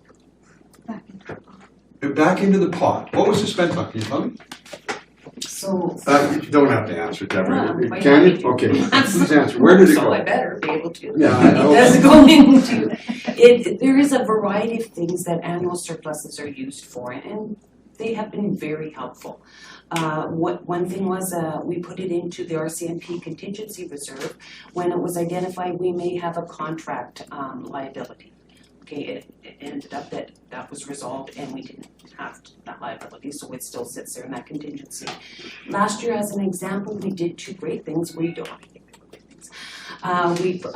put money into the property acquisition reserve. So yes, we haven't been able to increase our annual contribution to that reserve, but we did take part of surplus and put it into that. Another thing that we did last year was we put monies into our equipment replacement reserve because our 10-year equipment replacement reserve, and we know we have lots of aging equipment, some a little bit older than they should be, was too low. So we do that type of thing. Always. But it gets moved around and no one really knows where it goes until it comes to the budget year or the next year where it was spent. So the concern with it, and if we need more money for an issue, we make that motion and bring more money forward. So I support what's on the floor. And I know previous councils have brought stuff like butter tubs, #1 Port Drive, the water treatment plant. That's what we do for ongoing citizens. We also brought that block, the dam forward too, right? So for me, this is important. And when you hear strategic assets, that doesn't mean just pipes in the ground. I'm getting an interpretation which means pipes in the ground, lights, roads, water, sewer, parks. Or is parks in that strategic? Or what do you view as strategic? And what to me that is, what's in our strategic plan? Those are strategic issues. The rest of it is maintenance, repair, and replacement. So we got a half hour. Thank you. So I did notice that, Ms. Duncan, that, we can be criticized, often, and perhaps sometimes we do. I was just reading an article this weekend about Prince George having to go out and borrow $5.8 million to replace mobile equipment, because they have no money. They didn't have a fund where they pay back into it, into their fleet renewal. So they found themselves with a significant shortfall. And we've done very, very well with your guidance and the finance department's guidance. Thank you. I'm going to call the question. First question. The council adopt the creation of a new strategic infrastructure reserve. All those in favor? Opposed? Show Councillor Brennan opposed. Number 2, that council approve the transition of annual casino revenues from general revenues to the new strategic infrastructure reserve. This transition will be fully implemented in 2020. Call the question. All those in favor? Opposed? Show Councillor Thorpe and Brennan opposed. Thank you. And the 3rd, that council approve the transition of the annual Fortis revenues from general revenues to the new strategic infrastructure reserve. This transition will be fully implemented in 2017. All those in favor? Opposed? Shows Councillor Brennan, Thorpe, Pratt, and Mayor McKay opposed. Motion carries. Next item. Financial plan review. Councillor. Sorry, I just wanted to point out, since the last one, I don't know if anybody missed it, but all that Fortis money went into general reserves anyways. Just point that out. So it could have been. That's over. Yeah, I know. It just went into general reserves, so we could do whatever we did. Thank you. So the next item, Councillor Thorpe, can you take over to introduce this one? It's the financial plan. And it's in the addendum. It's right here. Yep. Okay. Right.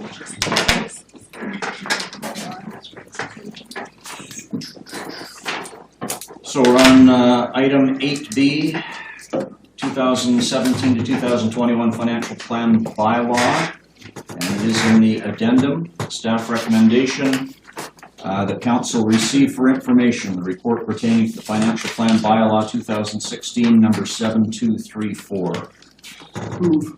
Moved by Councillor Kipp, seconded Councillor Hong, so it's now moved and seconded. Any discussion? Councillor Hong? Thank you to the staff. This isn't our final number. If we could do some more tweaking, we could still do some more tweaking. Is that possible? Before final adoption in May? So, through the chair, yes, of course, this is a provisional financial plan.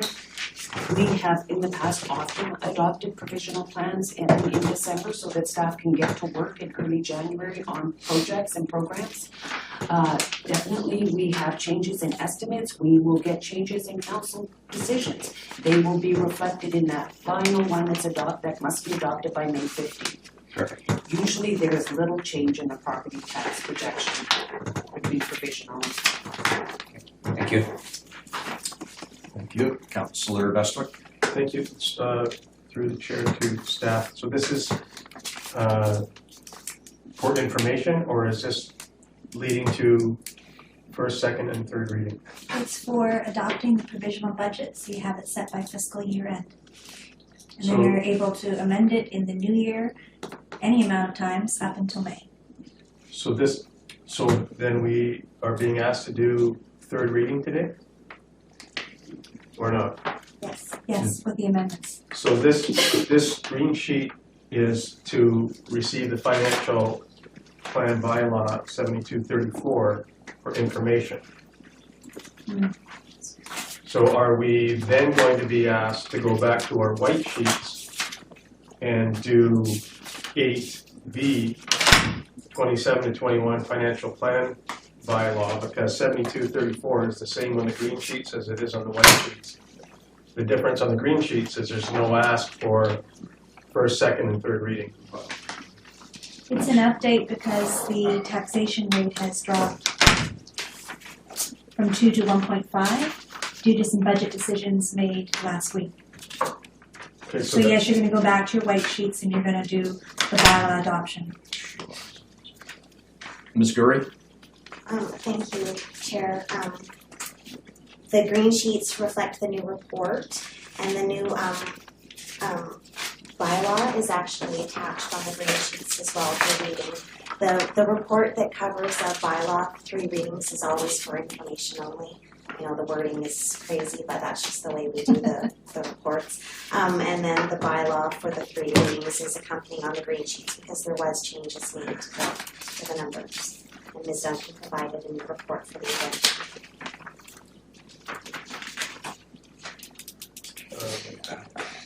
So the next motion, should this one proceed on the assumption that we proceed with receiving this report, then the next thing coming forward on this report will be first, second, and third readings of this. Okay. Any other questions or discussion? So if I may then, Ms. Duncan, just to make sure I'm understanding this correctly, Yes. we will, as next step, do the 3 readings.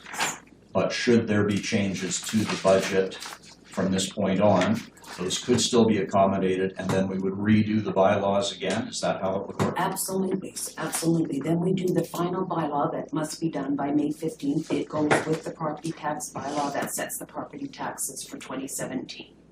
But what this does do is it gives us authority to start our programs and projects in early 2017. All right, thank you. Councillor Bestwick. Thank you. So until such time as we give it 4th and final reading, we can make amendments to the 2017 budget. If we do 3rd reading, how does that impact our ability to make changes, or does it? Through the chair. So you would give 3 readings today, and at the next meeting you would adopt this provisional bylaw. And then as Ms. Duncan was saying, that come January, after you've adopted this provisional bylaw, you can make changes and amendments to this bylaw until the final adoption by May 15th of your actual budget for 2017 that sets the taxation rates. So you will be adopting this bylaw prior to May. Yes, so just a follow-up to that. The likelihood of changes that this council will make after 3rd reading are primarily as a result of staff's recommendations or staff's findings, upwards or downwards. Typically not council scrutinizing the budget so it won't be us. It will be recommendations coming before we do 4th reading. So I need a better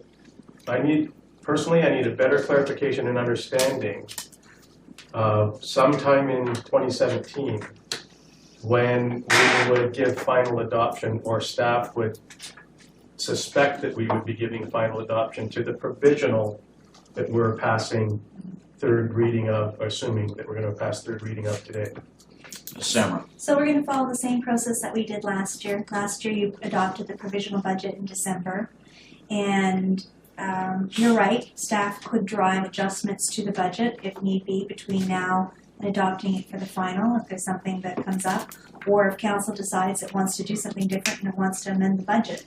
Nothing precludes council driving amendments or staff coming forward because of unforeseen contingency planning that we haven't done, but that's not normally what happens. It usually stays intact. So quickly add to that, usually it's 2 different things. It may be changes in project estimates, we'll get a better estimate, sure you are aware of that. And the RDN levies and hospital levies, school levies, because we don't know those till March. Yeah. Those are the most significant. Thank you. Okay, thank you. Councillor Kipp. Thank you. I would like to say first that I appreciate the work the staff has done on this in the last years. the reports, the checks and balances that are coming through the changes, those brought about by the core service review and the implementation there has been strong. It's been a tough time to make wholesale changes and cultural changes within the organization. I like the fact this is provisional, and I believe it's good before we start spending money January 1st to have a provisional budget in place, and therefore bylaws should be extended to that. And we have the ability to make the changes. When I look at page 10 on the green sheets, which is our Schedule A, or our financial plan, we see some surpluses along the line. The annual surplus deficit looks reasonable when I look at revenue and expenses. Amortization is pushed back in at the same amounts throughout almost the same amounts from 23 down to 22 million, almost 23 million anyhow. Capital expenditures move out, and so we transfer from accumulated surpluses in our first year of the budget. It looks really good when we transfer into the next year's. We are. I actually would like to explain that. Yeah, I'd like, that's the one that's looking for me here too, so it's, if I can have an so this explanation on is, some of that. we'll interpret accountant speak here. So Yeah. when I say here, transfer to from accumulated surplus, this is actually reserves. So Yes. what that means in 2017, we're actually taking more money out of reserves than we're putting in. Years 2 to 5, the amounts that you see there is where we're putting in more money to reserves than taking out. Okay. And why is it this year for the surplus being more taken out of surplus this year? Is because of the water treatment plant and some of the issues, or what was it? So through to the chair again, it'll be basically funding projects is what is funded from reserves, and we're using more money out of reserves than we are putting in. And again, it's about those annual funding strategies we have. We're putting monies into renewal reserves. And also the community works reserve monies go into that every year. In year 1, we are taking out more than we're putting in. But after that, in year 18, 19, 20, and 21, we're building back up reserves at a reasonable rate with no reduction to services as planned in our budget currently. So through the chair, that is exactly what those numbers tell you. Thank you very much. And the percentages are reasonable, and we're looking at 1.5, 1.6, 1.9, 1.5. Those are pretty close. I appreciate the budget, I support it, which is a rarity for me sometimes. I just would like Ms. Duncan to comment on the health of our reserves. That we, there's been probably great prudent management of city finances for quite some time, and yes, our reserves are healthy. We'll be bringing forward a asset management update and a DCC review in the early part of 2017, and again, we'll be looking at those longer term strategies to see how well we are on track. Good. Councillor Pratt, followed by Councillor Brennan. Thank you. I just wanted to say that I appreciate the work that has been done, but we will continue to meet as the Finance and Audit Committee in 2017. And so I'm assuming anything that anybody wants to bring up is going to be able to be brought up at that time. So I have no problem with agreeing to what we're being asked to do today. Thank you. Councillor Brennan. Thank you. We've been talking about the core review and implementing recommendations from the core review, et cetera. So I'm just wondering, have I missed something? The recommended closure of Bevan over the 3 months in the summer, has that been in here? So through the chair, there's many discussions that are ongoing right now that we haven't had, council has not made decisions or provided direction on. Closure of the Bevan Pool, no, definitely not, that's not included in here. Okay. Changes with solid waste collection, not. Okay. Changes in garden levels, not. Okay, So thank any you. of those on discussions, and we would definitely make it clear. Okay, thank you very much, because that was, I did. Councillor Hall. Thank you. Just one last question I forgot to ask you to staff. This could change based on BC assessment still, right? Through the chair, that's a very good question. It actually already has. So one of the benefits we had, and we're able to go to the 1.5 and do the transition with the casino revenue as well, is that growth was higher than our estimated 1.2. At this point, it's 1.6 million. For years 2 to 5, we continue to use 1.2. We always start out conservative. Okay. Thank you. I see no further questions. I'm going to call the question on the motion that's been moved. Receive for information the report pertaining to financial bylaw 2016 number 7234. It's been moved and seconded. All those in favor? Opposed? Motion carries. So now we move into bylaws. Councillor Thorpe, would you care to read out bylaws? Certainly. I'll move that financial plan bylaw 2016 number 7234 to confirm and adopt the 2017 to 2021 financial plan pass first reading. It's been moved and seconded. Councillor Pratt. No, I was seconding it. Oh, okay, I'm sorry. All right, call the question. All those in favor? Opposed? Motion carries. And I'll move the financial plan bylaw 2016 number 7234 pass second reading. And seconder? Seconded by Councillor Brennan. Thank you. Discussion? Seeing none, call the question. All those in favor? Opposed? Motion carries. And for the next one. I'll move the financial plan bylaw 2016 number 7234 pass third reading. Seconded by Councillor Hong. Thank you. Moved and seconded. Discussion? Seeing none, call the question. All those in favor? Opposed? Motion carries. Thank you. Can I ask a question of staff? It's always that complicated one of when people's assessment go up, but it doesn't necessarily mean the amount of taxation that they would pay goes up. Because we only have to take in so much money. Like our budget is $164 million worth of revenue, or $170 million. We have to get that money. But it's based on the whole community's putting in money. So is there a simple explanation for that? Is it true? Because this year's rates are going up, say 10, 20%, doesn't mean taxes go up. So through the chair, you're right, we have to collect a fixed amount of money. And if the assessment values go up quite a bit, and they are this year, in fact, what will probably happen is our tax rate per thousand will go down. Because again, we're only at that fixed amount of money. So we have a ceiling to aim for, Yeah. and the valuation, And what we is just used to be divide called it. a mill rate. The mill rate, the amount we charge per $1,000 of taxation is set to only get us that much money. Thank you. So I need to ask Ms. Curry, this meeting was scheduled for 2 hours. In light of other events for today, I think we can carry on in the bylaws really need to get done. So if council's willing, we can extend past 12. Okay. What's council's pleasure? Okay. Don't see any objections. Do we know for how long? Someone's plan still would work for a while. What's your thoughts, councilor? Well, So- I gotta trust the schedule that's built me to plan around. So If we could at least just get the bylaw portion done, which is under 10. If we could get 10A through E done. 10A through E. Okay, councilor, do you have a specific time you need to be on your way? I'll just wait. We're scheduled for 1 o'clock. We're scheduled from 10 to 1 in our Sure, calendar. thanks. So Thanks, guys. it's scheduled Okay. 10 to 12 for this portion, Yeah. and 1 o'clock, 12 to 1. Well, let's go, I'll just go as long as I can. Ms. Sauer?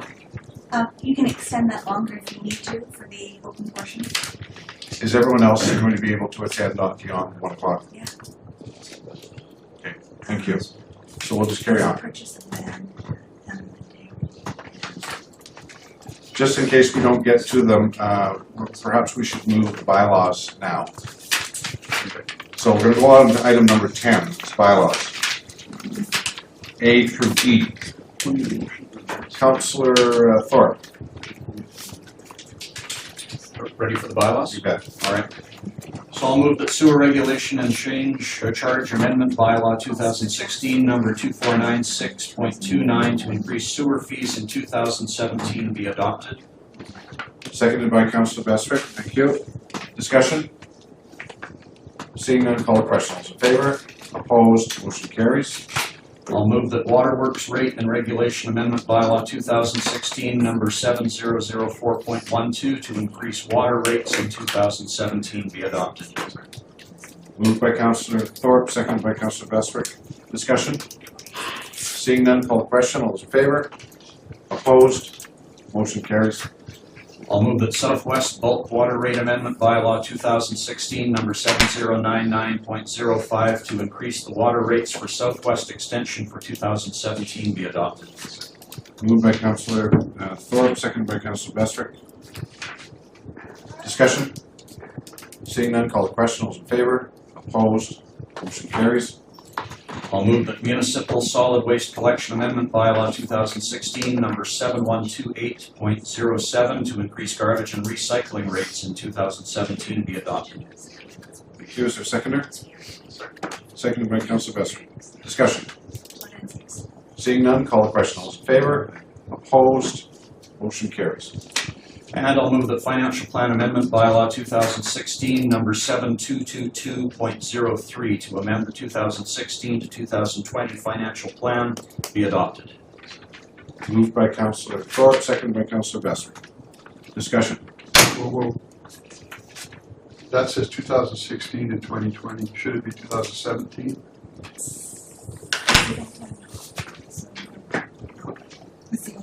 What's that? No, it's 01. It's correct. That's correct? Yeah. Okay, because I thought we did the 17, or is that for changes in how? It's an 16? We won't adopt that one until the next one. We just Oh, moved. yeah, I know that, yeah. Okay. That's correct. Thank you. Call the question. All those in favor? Opposed? Motion carries.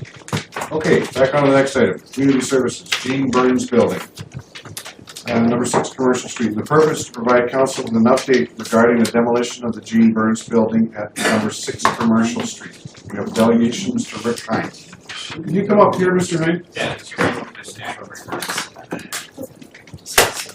Well, did we take you back to your high school days? Yeah, I was gonna say, is this like a kiddie table or what? Oh, good, get to sit next to Dad here. It goes up if you want to use the thumbs. That's all.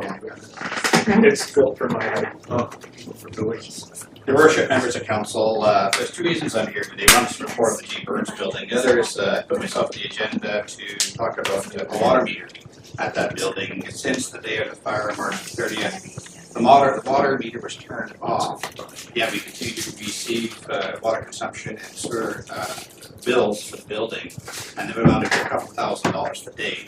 I understand from staff that this is a concern not only with our building, but with everybody else who has their water meters turned off due to a catastrophe or a fire or something on their property.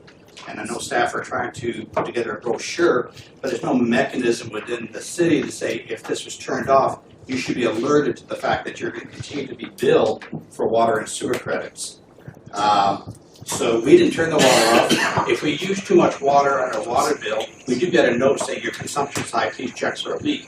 But there's no mechanism in place to notify property owners that, yes, we turned your water off because of a building fire, but we're going to continue to keep billing you. And because this building is actually 3 buildings with a single meter, we've paid to date probably about $2,000 in costs. And we're told that if we want to stop that, we have to pay $100 to remove the meter. And if we want to put water back so we can do demolition and construction, we have to pay another $100 for city staff to come and do that. What we'd like to ask the council is to direct staff to go back to March 30th, adjust this bill, allow us to pay our $200 to virtually remove and put back the meter, and then have one single water connection. Is there anything further? Yes, not on the water meter, but on the Gene Burns building. Okay, with respect to the Gene Burns building, I know we're back here today and you're expecting some sort of physical development happening on the property.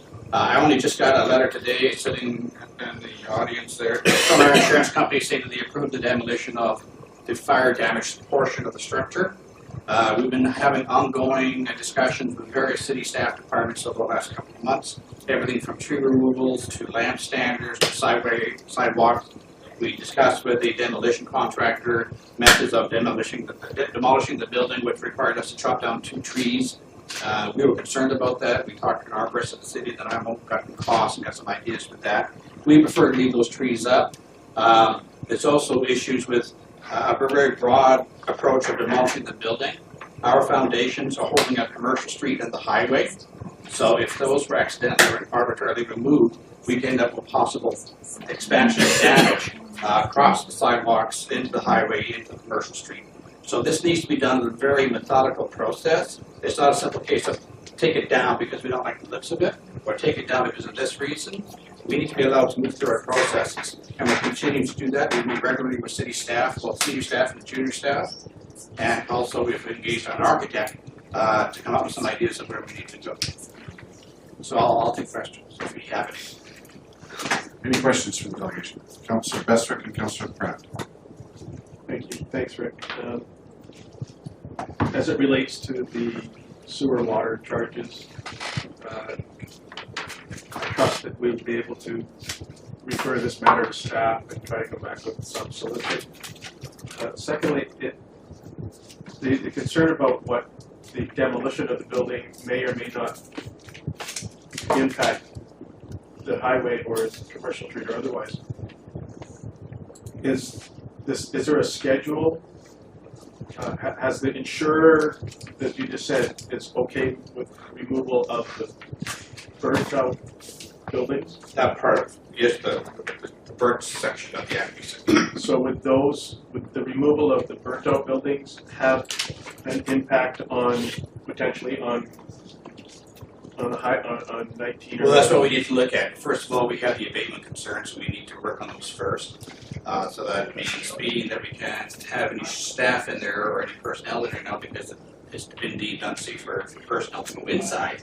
We need to remove the debris from the top side first and then take the walls down, and then we can get in and get a proper engineering study done. So can you provide council with an indication of what that timeline looks like? Yeah, we're going to, we've got request proposals put together. We're just trying to find out what it is we're asking contractors to quote on. As you can tell, it's a very complicated process. These are three very old buildings interconnected together.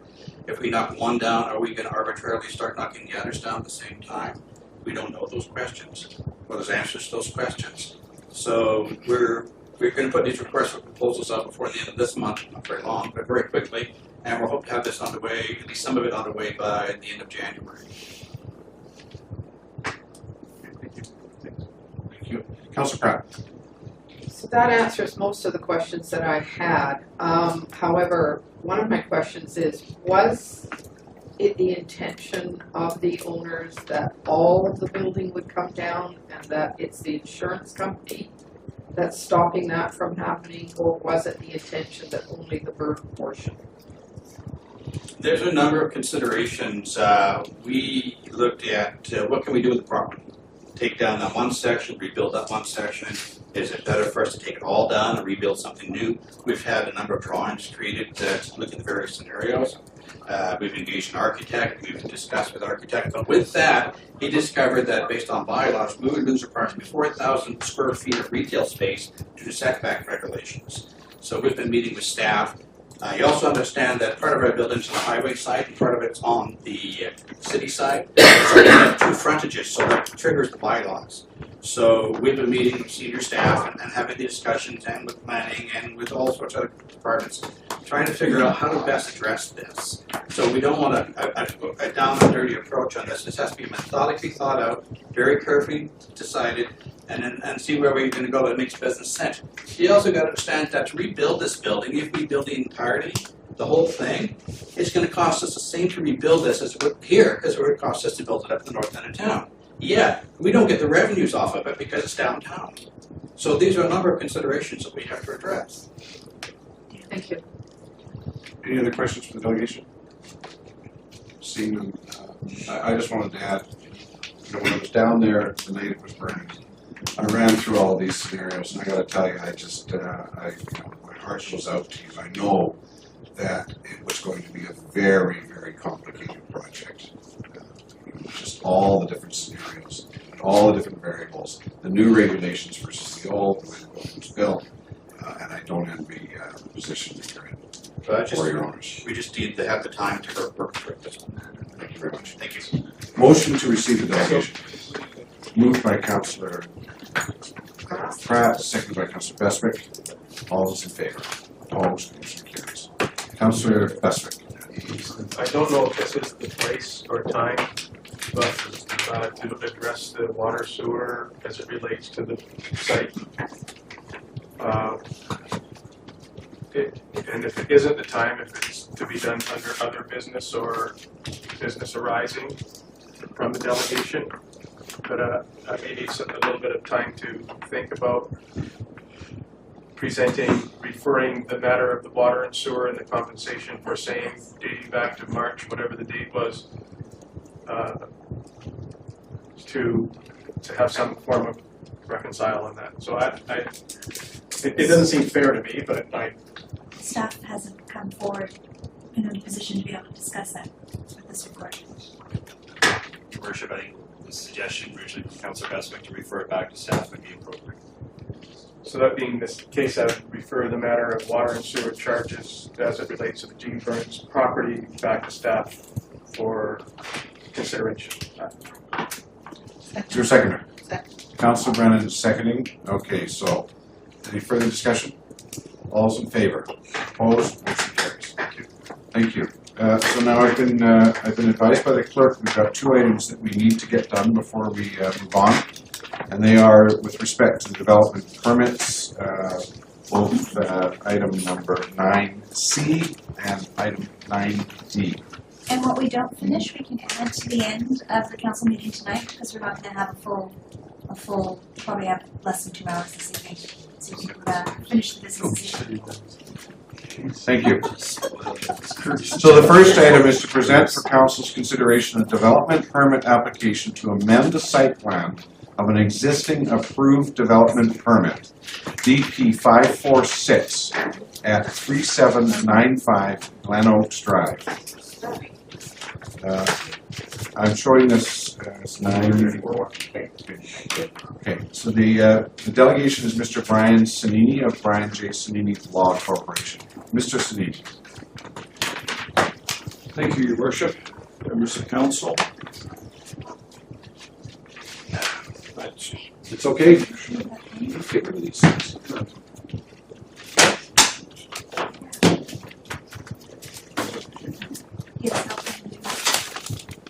Pull that up for him.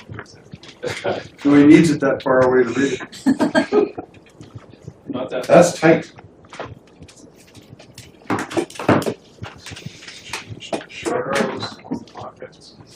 Yeah.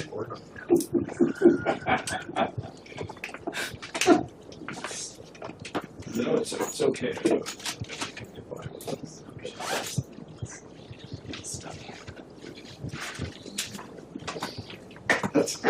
Your Worship, if I could, through Madam Clerk, would it be possible to put up page 138 of the agenda?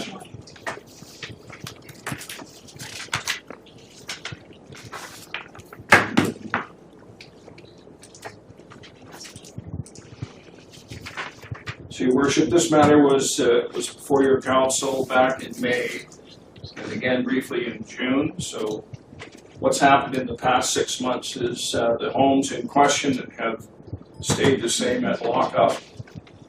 These would be these 2 properties here. And is it possible to move it further up the page?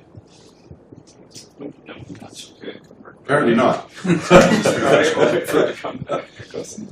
So these 2 homes have been built to lockup. These are the homes of my client on lot 15, which is scheduled or proposed for subdivision into lots A and B.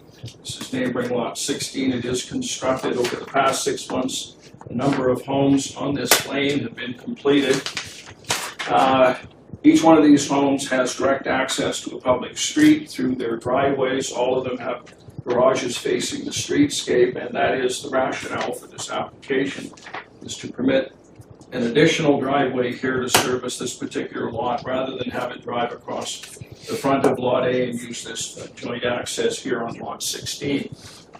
Just as an aside, the owner of lot 16 at the previous application gave a letter of no opposition. He's now in favor of the application, fully appreciating now that if it's unsuccessful, 3 homes will now exit through this one joint driveway.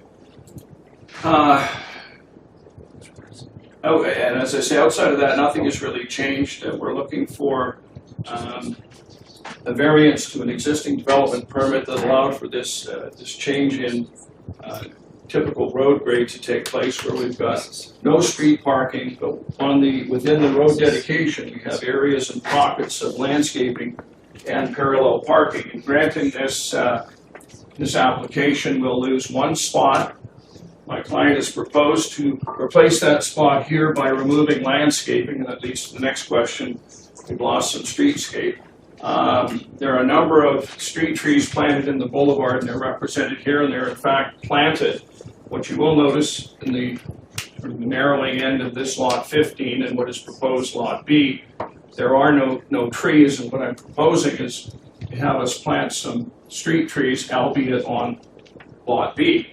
And we're doing that now in a number of situations. Let's say we, the city, is in all new subdivisions, we're having the owners plant trees to create a streetscape. And I would propose the planting of 3 additional trees there. At the 11th hour, I proposed creating a park area at the end of this property. I was out there again yesterday, and with respect, I don't think it's a good idea. What I originally saw in the summer, I don't see now. I see a stand of trees with the potential for limbs to fall down and land on somebody sitting on a bench there. So I don't think that's a good idea, but if council is in agreement, I think there's a great place between A and B to place a public bench, and you'd certainly be prepared to dedicate sufficient land to do that. There's a view corridor out to Departure Bay in this direction. I know staff has recommended against that, but again, we've got fairly long sidewalk reaches between neighborhoods here, and maybe an idea for people to have a place to rest. Other concern raised in staff's report is additional parking generated from these properties. Both of these homes are slab on grade. They have no second story. They're, with respect, they're not capable of having a secondary suite. Certainly if they were torn down and reconstructed, that's a possibility. If council's inclined, we'll certainly grant a covenant not to sweep the buildings, but I suggest that that's maybe not necessary, and I understand it's contrary to your policy of densification. Also, just traffic generation from this site. The way these driveways are designed, you come in off the street, straight into your garage, back out and come forward, and I think that has a very important aspect for safety features. Again, in driving the road last night, driving this way is, you have no issue seeing this, and I know there's a traffic sightline study, which is the next attachment, which I don't want to put up. This is actually in a little bit of a valley. You come over a hill, and you go through the valley and up the other side. There's tremendous view corridors to this proposed site. In fact, this is more accessible in terms of sightline than the actual existing driveway. And that's in both directions, because you're actually on the top of the hill coming down. Staff in their report mentions the possibility of obscuring that sightline by fencing and landscaping in the front. I don't have an answer for that. I don't see any fences in any of the yards in the front of the entire street, so I don't think that's typical. And the other problem is we already have street trees. But again, the one thing that really stands out is in the original development permit from 2008, in approving this modified road design, if I can just quote from it, actually, it says, through the use of parking bays and landscaping, the travel lanes of the roadway will be effectively narrowed, resulting in traffic calming of the neighborhood. And if you actually drive it, you get that sense. It's actually scheduled for 30 kilometers an hour. And if you try to drive that slow, it's very difficult, but nonetheless, the road has a very good and effective traffic quieting device. I don't see any issue from a safety perspective with respect to that. That's pretty much all I have to say. I recognize that staff is recommending the application be denied, and I fully respect that. However, we are looking for some mercy here on behalf of council and asking for this application again. That's my submission. Thank you. Questions for the delegation? Councilor Vestry. Thank you, Mr. Cheney. Could you please, just for my benefit, show me on that map where the 2 houses sit right now? Right now? This is one, this is two, and this is the neighbor, which is there now. And there's nobody living in either of the two houses? That's correct, they're just to lock up. And could you please provide, and this is not just for my benefit, but where Lot A, the house nearest to us, so to speak, would exit now? Lot 8 right here. And the second house that's built to lock up is located and wishes to have the red circle as their driveway. That's correct.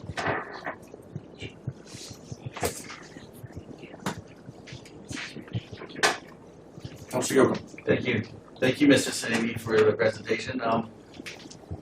The present day situation would be the circular Lot B house as well. Is it expected to come out where those other two driveways are? South of, on the picture south?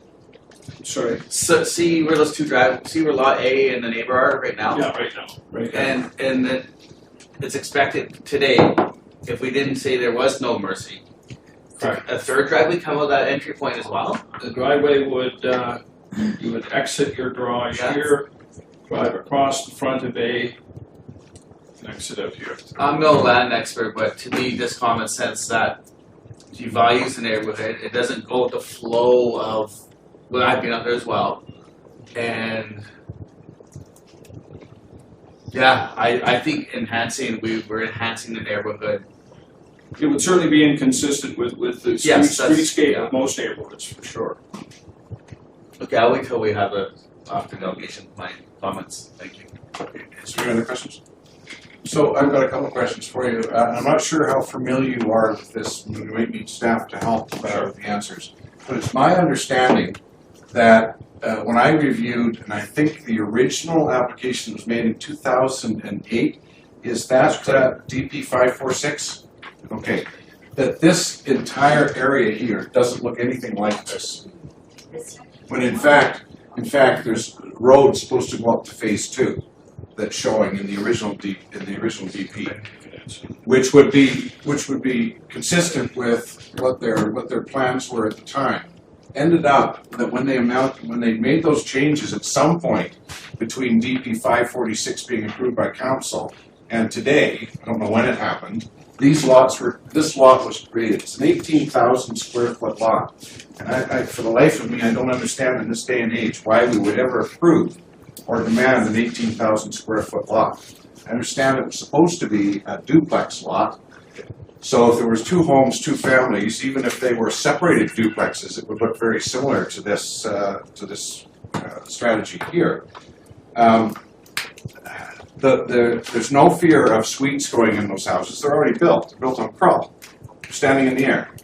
So I've got no fear of that. My biggest concern was, and staff originally suggested, that the original PLA arrangement of this subdivision took into account a reduction in on-street parking of about 49%. So there'd be 51% what they would normally require in parking. So if somebody's coming forward with an application like this, for the life of me, I don't know why it ended up this way, because I would have preferred to have seen something straight out. But my hope would be, if there's a loss of a single parking spot on the road, that somehow that loss be mitigated in some way. And if you look at that lot there, they can easily get 5 cars in the garage. And what's the capacity on the driveway itself on that lot B? I believe that the builder has absolutely mitigated the loss of that one spot. So I can't see. Personally, I can't see an objection to that. Great, thank you. Any other questions, Councillor Kidd? Oh yeah, thank you, Mr. Sanini. You mentioned there about a public amenity by the driveway of the second house, of the Lot B house. Yes. And I actually saw the site there and the view corridor through there, but you said staff. Well, it's not an amenity, or did you get that, or they just? Well, if I could paraphrase for staff, I think they're opposed to this very small triangular park at the end with the singular purpose of providing a bench. And I get that. I mean, if you look at it, I was just thinking, there's a good place. We've got this long sliver of land, why not dedicate it for a park? It doesn't impact the lot or the density of the lot or its square footage. And it does provide a very small park area, but I think the bench, for safety reasons, would be better suited in this location here. And it would be easy enough to have it surveyed out just as a part of the road. I would suggest to be dedicated, it's just an additional chunk of road, because the actual road dedication goes right through to the back of the sidewalk. So you could easily, engineer a bump out there and put a park bench in. It'd be a great place to sit, have a look at that view. If I could follow, I talked to the on-site about that, I thought it was an excellent idea. I am concerned with the tree, if there is any visual thing, I understand you drop down and you're in the site, the neighbors across the street were concerned that there was a change in the planting. But the trees in the boulevard, planting more trees in the boulevard in a corner restrict view. So I think that should always be limited on a corner there, especially if it's a downhill slope both direction on that, which I don't see that much of a thing. Quite honestly, I think although the start of this was planned with a single driveway and construct that way, I have a problem with denial. I'm more in tune with voting in favor of this. Thank you. I wonder Councillor Bestwick, sorry. Brian, could you please help me understand proposed lot B, where it commences sort of the triangular component there, right over to where the house sits today? It's right here. That's B. So can you help me understand what the future growth development of that is? It has no, it's just yard area. So currently in its natural state, there is that a separate lot that could be subdivided, or it has no sufficient size. Thank you. I wonder if I could, council's warned by community consistently about decisions we make that could decrease the value of a piece of property. Now, I'm not sure whether there's any active offers on any of these homes, but I would think that this lot here, this A with a driveway going all the way across to B, would significantly diminish the value of the home on A. Do you have any insight into that? Yeah, I would agree. Do we have any ideas? I have no empirical evidence. I can't imagine the percentage impact, but I certainly, having a drive aisle directly in front of the living room of the house it would be roughly at grade too. I mean, there is a step up. Both houses are on a bit of a platform. They're about 3 to 4 feet above the grade, but still, you would have to cut out part of the front yard, put it down below so you can see the top of cars driving back and forth. Yeah, it would definitely impact on value. I have no way of speculating on how much. Thank you. Councillor Pratt. I'm just thinking that we should probably make a motion to. If there's no further questions for the delegation, call yeah. Okay. And then we'll call the question, and then we can have the discussion then. Okay, We're discussing now. Motion to receive the delegation. Moved by Councillor Brennan, seconded by Councillor Pratt. All those in favor? Opposed? Motion carries. Thank you, Mr. Stevens. Councillor Jochen. I have no issue making a motion to support driveway for lot B, as in that little circle in there. I'm not being very helpful. Oh, Sheila's not in here. So if you're looking at the motion that's on the table, Councillor, if you want to substitute the word deny, yeah, support. To support. Exactly. Simpler. Okay. So the motion would read that council support development permit application 1023 at 3795 Lennox Drive and retain the approved development permit DP 546. Okay. Can I have a quick comment on that? Moved. Seconded by Councillor Pratt. You wish to speak to it? Yes. For numerous reasons, you heard me speak on it, but in the piece where Mr. Sanini mentioned removing some landscape for the parking stall he mentioned earlier, I would just like to wait to see if that extra spot's needed first before we start. I don't want to overcomplicate this, but before we start removing landscape, let's see if that extra one spot's needed first, and we'll find out if we do need that one spot through complaints or community members. Then we can also go back and say, okay, then let's go move that before we start restructuring everything. But I don't overcomplicate the motion. Well, I think we should have that in there, because I know that the builder, as normally builders would, they wanna open the wick and sell the properties. Oh, they don't wanna have any future Okay. obligations hanging in front of them. You know what I mean? No, like, Yeah, I do. if we don't need that spot, then why would we go tear up the landscape? Right. But anyways, I'll leave Yeah. conversation. Thank you. Councillor Pratt. I think, just to respond to Councillor Yocum's comment, that we're losing a spot by putting the driveway where it is. So it makes sense that we would try to make it up somewhere else. Yeah. If that's what they want to do, it just seems like it's the perfect place to do it, actually. I spoke in favor of, this motion before, meaning I didn't think that driveway should go through before, and I certainly don't think it should go through now. I think the new proposal is the only logical way to go in terms of this subdivision, and I will be supporting this motion. Thank you. Councillor Bestwick. Thank you. This entire file has been an absolute nuisance.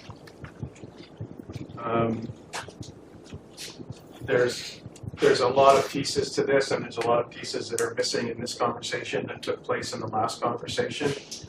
So I think about precedents. Our mayor indicated about loss of property values, et cetera, and I think our staff back before this was approved provided recommendation on what not to do in proceeding, which was overlooked and was proceeded upon regardless of the advice and recommendation of staff. That's my comments. Because the building community, the development community, they do watch to see what we do. And they do watch to see the decisions that we make. And they do watch to see, well, if it was approved over there, then there's no reason why this can't be approved over here. And whatever this is, it might not be parking, or it might not be access or egress, but it might be something else that's as equally relevant to their property as it is to this one. On the bottom of page 135, although staff didn't say, do not support it, that the proposed development may result in increased parking demand. When we speak to parking demand, we have to understand that when that entire development was done, we reduced the parking criteria by 50%. So while one spot doesn't seem like a lot, in the grander scheme of things, every time that you knock one off, it starts to have the potential for issue. So, and to mitigate the potential increased parking demand flow in secondary suites, that I'm told secondary suites will not take place on these properties. That the builder has offered to put a covenant on that would not permit a secondary suite, and we're saying no, that's not something we want to do, limiting development density as proposed by the applicant. Well, I don't know if the development density in this particular case, because we find ourselves in this mess,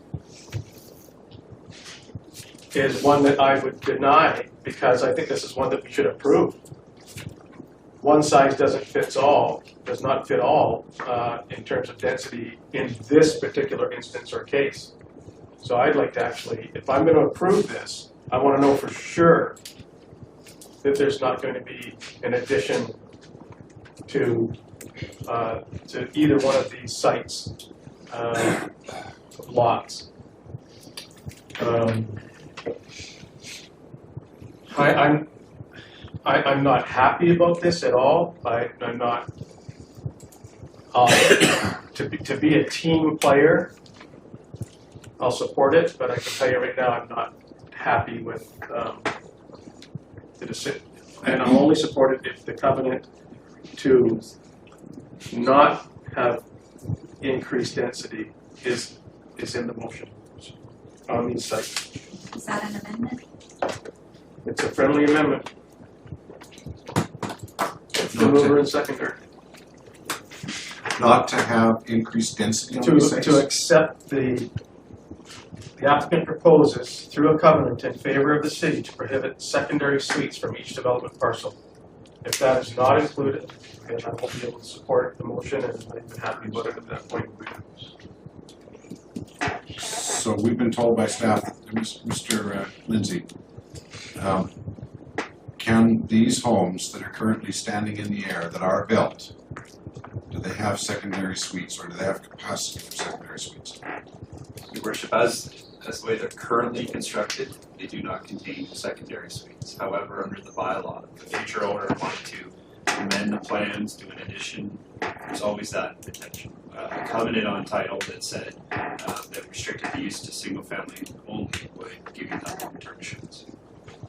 So, but that goes without saying for any R1 lot in the community. That there's the potential for suites, yes. Thank you. Movers and the seconders on this. Are you in favor of an amendment? Can I talk to that first, please? Certainly. So, I listening to that last question the mayor posed to staff is true, in my opinion. We're going to put a covenant on these two. Why aren't we putting them on the entire neighborhood since we reduced parking by 50%? Does that really make any sense? Are there other homes in this subdivision that are already built for suites? Staff, yes. Your worship, through to Councillor Pratt. I think what I would note is that when the original development permit was done, occurred a number of years ago, 2008, it did not contemplate 2 units on this property. Okay. DP showed one large property that would accommodate 1 unit.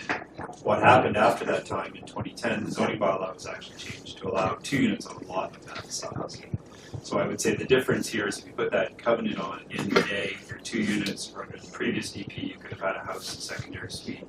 It's a little different than the rest of the development, which that 50% reduction was contemplated knowing that those units would have suites. So that's very helpful, thank you for that. And since the owner has agreed that they're willing to do it, I don't really see a problem with it.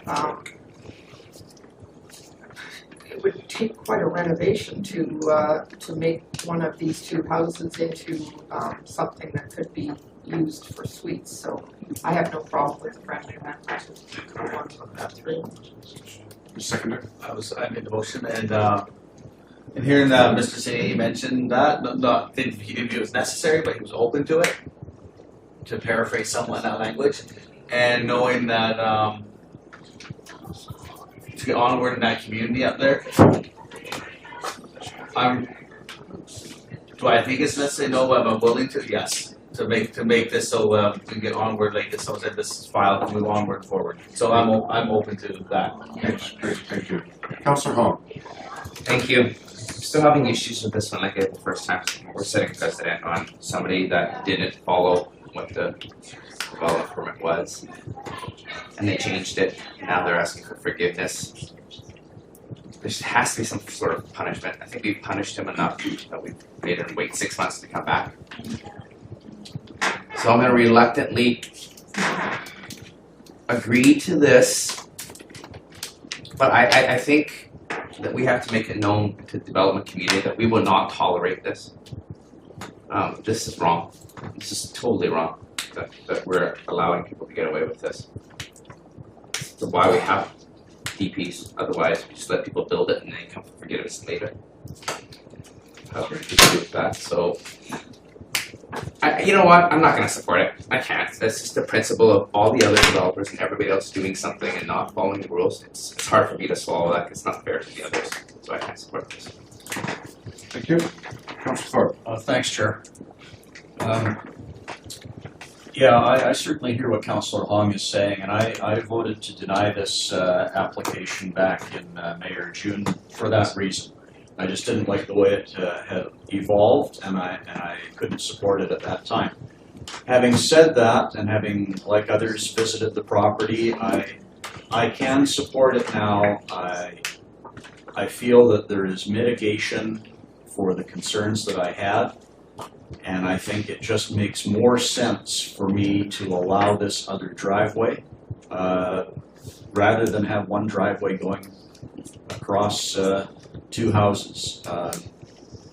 I think we'd be cutting off our nose to spite our face to deny this. That's my opinion. So I agree, I don't like how this came about, but to me, it makes more sense to now, after 6 months, support this revision. So I will support it.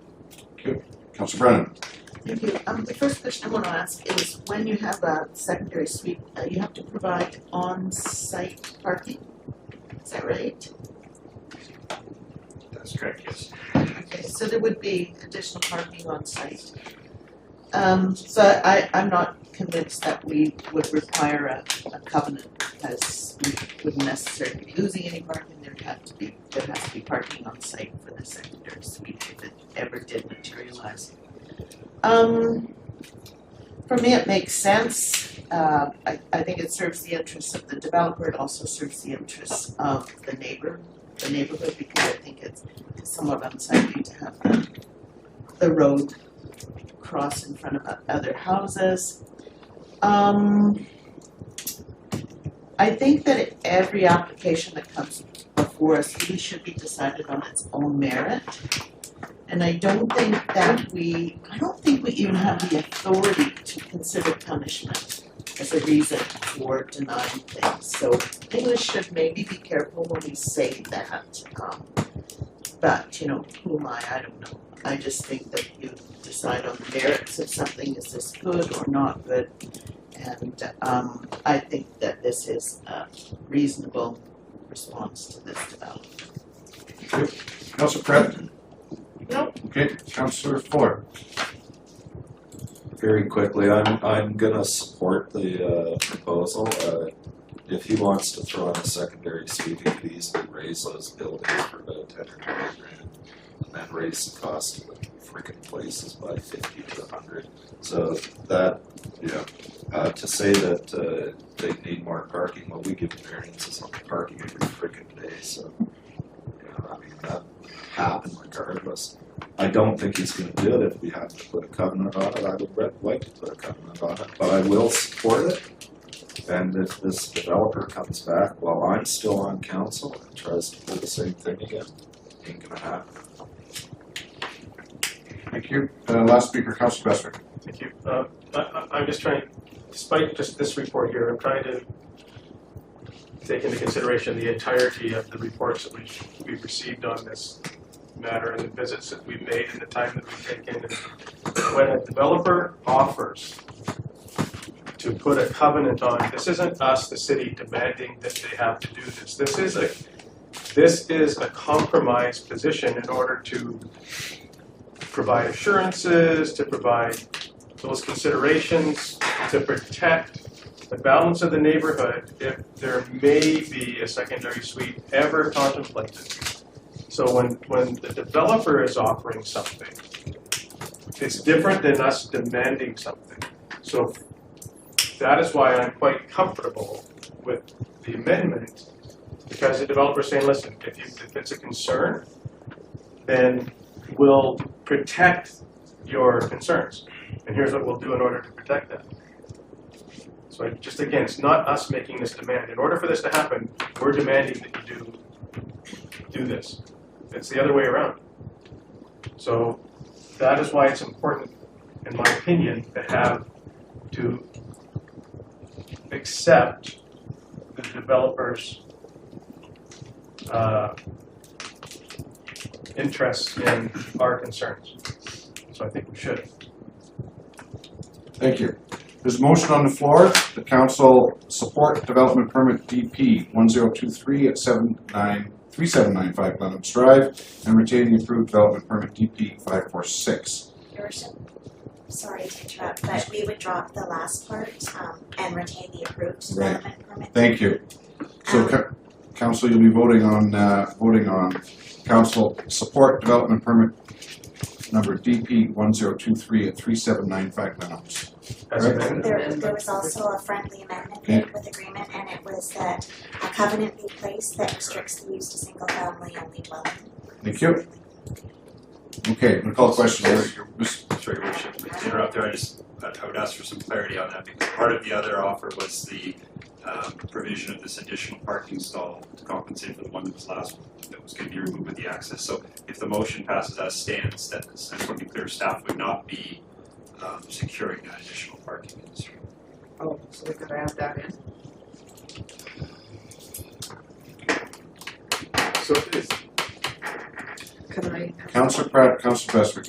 So are you saying that we should be adding that into the motion, Mr. Lindsay? I would suggest that if it's council's desire to have staff secure that as a condition of the DP, it should be added just like the condition Okay. for the company. I'm more than happy to do that. Okay, and the mover? Yeah. Okay, so it's been supported by the mover and the seconder. Councillor Bestwick. thank you. So just as per Mr. Lindsay, the clarification is that the parking will be addressed and the covenant placed on the properties not having a secondary suite. Correct. Thank you. Good. Call the question. All those in favor?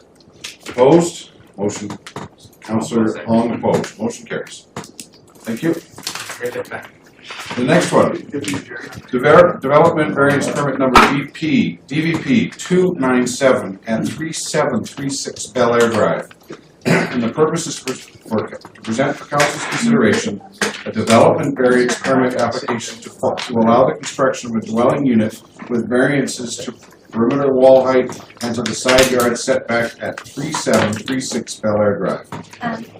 And your worship, may I recommend that you stick to the time limits on this because you have 3 items for in camera and we need to get into that in camera. 2 of them are decisions that need to be made before the fiscal year ends. We're running half an hour late from the agreed to time. Okay, we'll give that question to council once this is completed. Thank you. All right, so request of the council here, anyone wishing to speak with respect to DVP 297 at 3736 Bel Air Drive. We have 2 delegations. The first one, Mr. Keith Brown. Mr. Brown.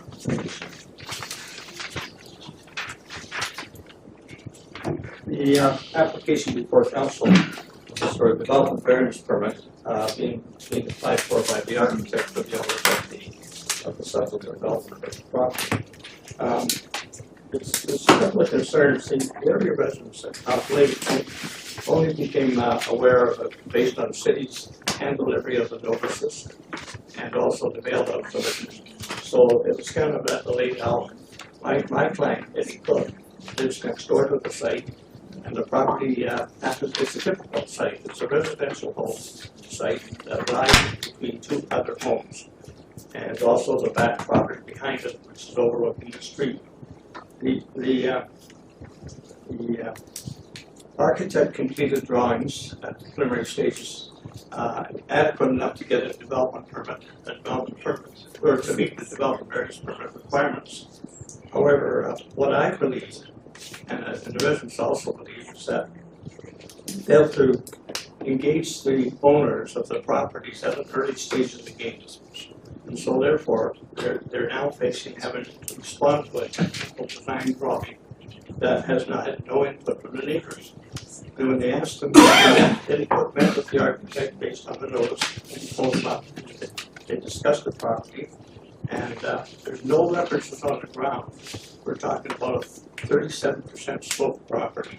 We're talking about a property that's talking in terms of vertical variances of up to 7 to 8 meters in height. There's no references on the ground by staking a foundation, no references horizontally by drawing or spraying on embankments or holding or building stakes up so you can show level 1, level 2, and level 3. They have done a flat area design, so to speak, not to repair the back property on the other side. But they have failed to engage the meeting process with the neighbors. So we're asking for a delay in time before, I'm not asking for rejection.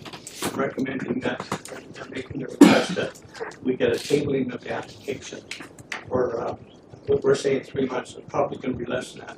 But 3 to 4 days after he met with the architect, the owner, Eddie Cook, on the one side, is in Mexico. I think we all should be there. But anyways, that's the situation as it applies. He wants to come back and be able to engage in a meaningful discussion on the ground. I pointed out a couple other things that I felt that were being overlooked. the building scheme, attached to your submission, there is a building scheme. And it's not the city's obligation to enforce that, that's a private covenant on the land. And, but it's important that I point out that it talks about engagement and all these things, but what I'm trying to say is that it also requires the whole street was built out based on that building covenant, 5-foot side yards, shallow pitch roofs, they were high pitch, as we're seeing some of them today. And consequently, they lived by that. But on the plan prepared by the architect, we've gone to the zero lot line one side with the sidewalk. They're taking advantage of the sidewalk. They divide off the part 5-foot sidewalk, 1.5 meters. But they're building a solid concrete. There are concrete sidewalks to the property line, stairs all the way down the steep slope. That's not so much the issue. The building scheme, most of the people in the building scheme, to my knowledge, have actually created the 5-foot, 1.5 meter side yards, and did their building beyond that. So they're not using their 5-foot, 1.5 meters out. It's just an actual, as indication of one side property on the brook side. So we're asking council if they would consider tabling the application for 3 months. And I think it will sort itself out when the owners get to meet with the architect in due course. Thank you very much. Any questions for the delegation? Seeing none. Move receipt of the delegation, moved by Councillor Bestwick and seconded by Councillor Thorpe. Thank you. Thank you, Councillor. All those in favor? Opposed? Motion carried. So the next delegation is Mr. Ronald Ford.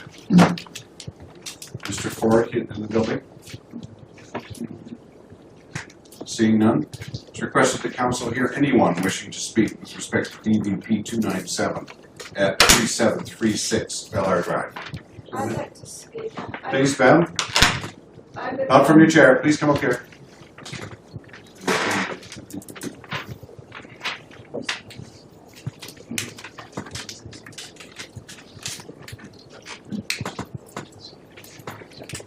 Thank you. Could we have your name and city of residence, please? I live in Nanaimo. My name is Margot Roberts. Margot? Margot Roberts? We live just below. If you could face council, that would be good. Thank you. You could use some microphones in here. Yeah. Just wanted to say I agree with the previous gentleman's submission about extending a development proposal because we never received anything until last Friday at our door. I mean, it's Christmas, people are off on holidays. I mean, it's just, I don't think it's done properly. There should have been a permit sign displayed. If you were putting a suite in, you'd have to display a sign on the house. So there's no sign on either side of the property? There wasn't, no. Thank you. If we hadn't received anything through the door, we wouldn't even know this was on the table. Any other questions for this delegation? Councillor Brennan?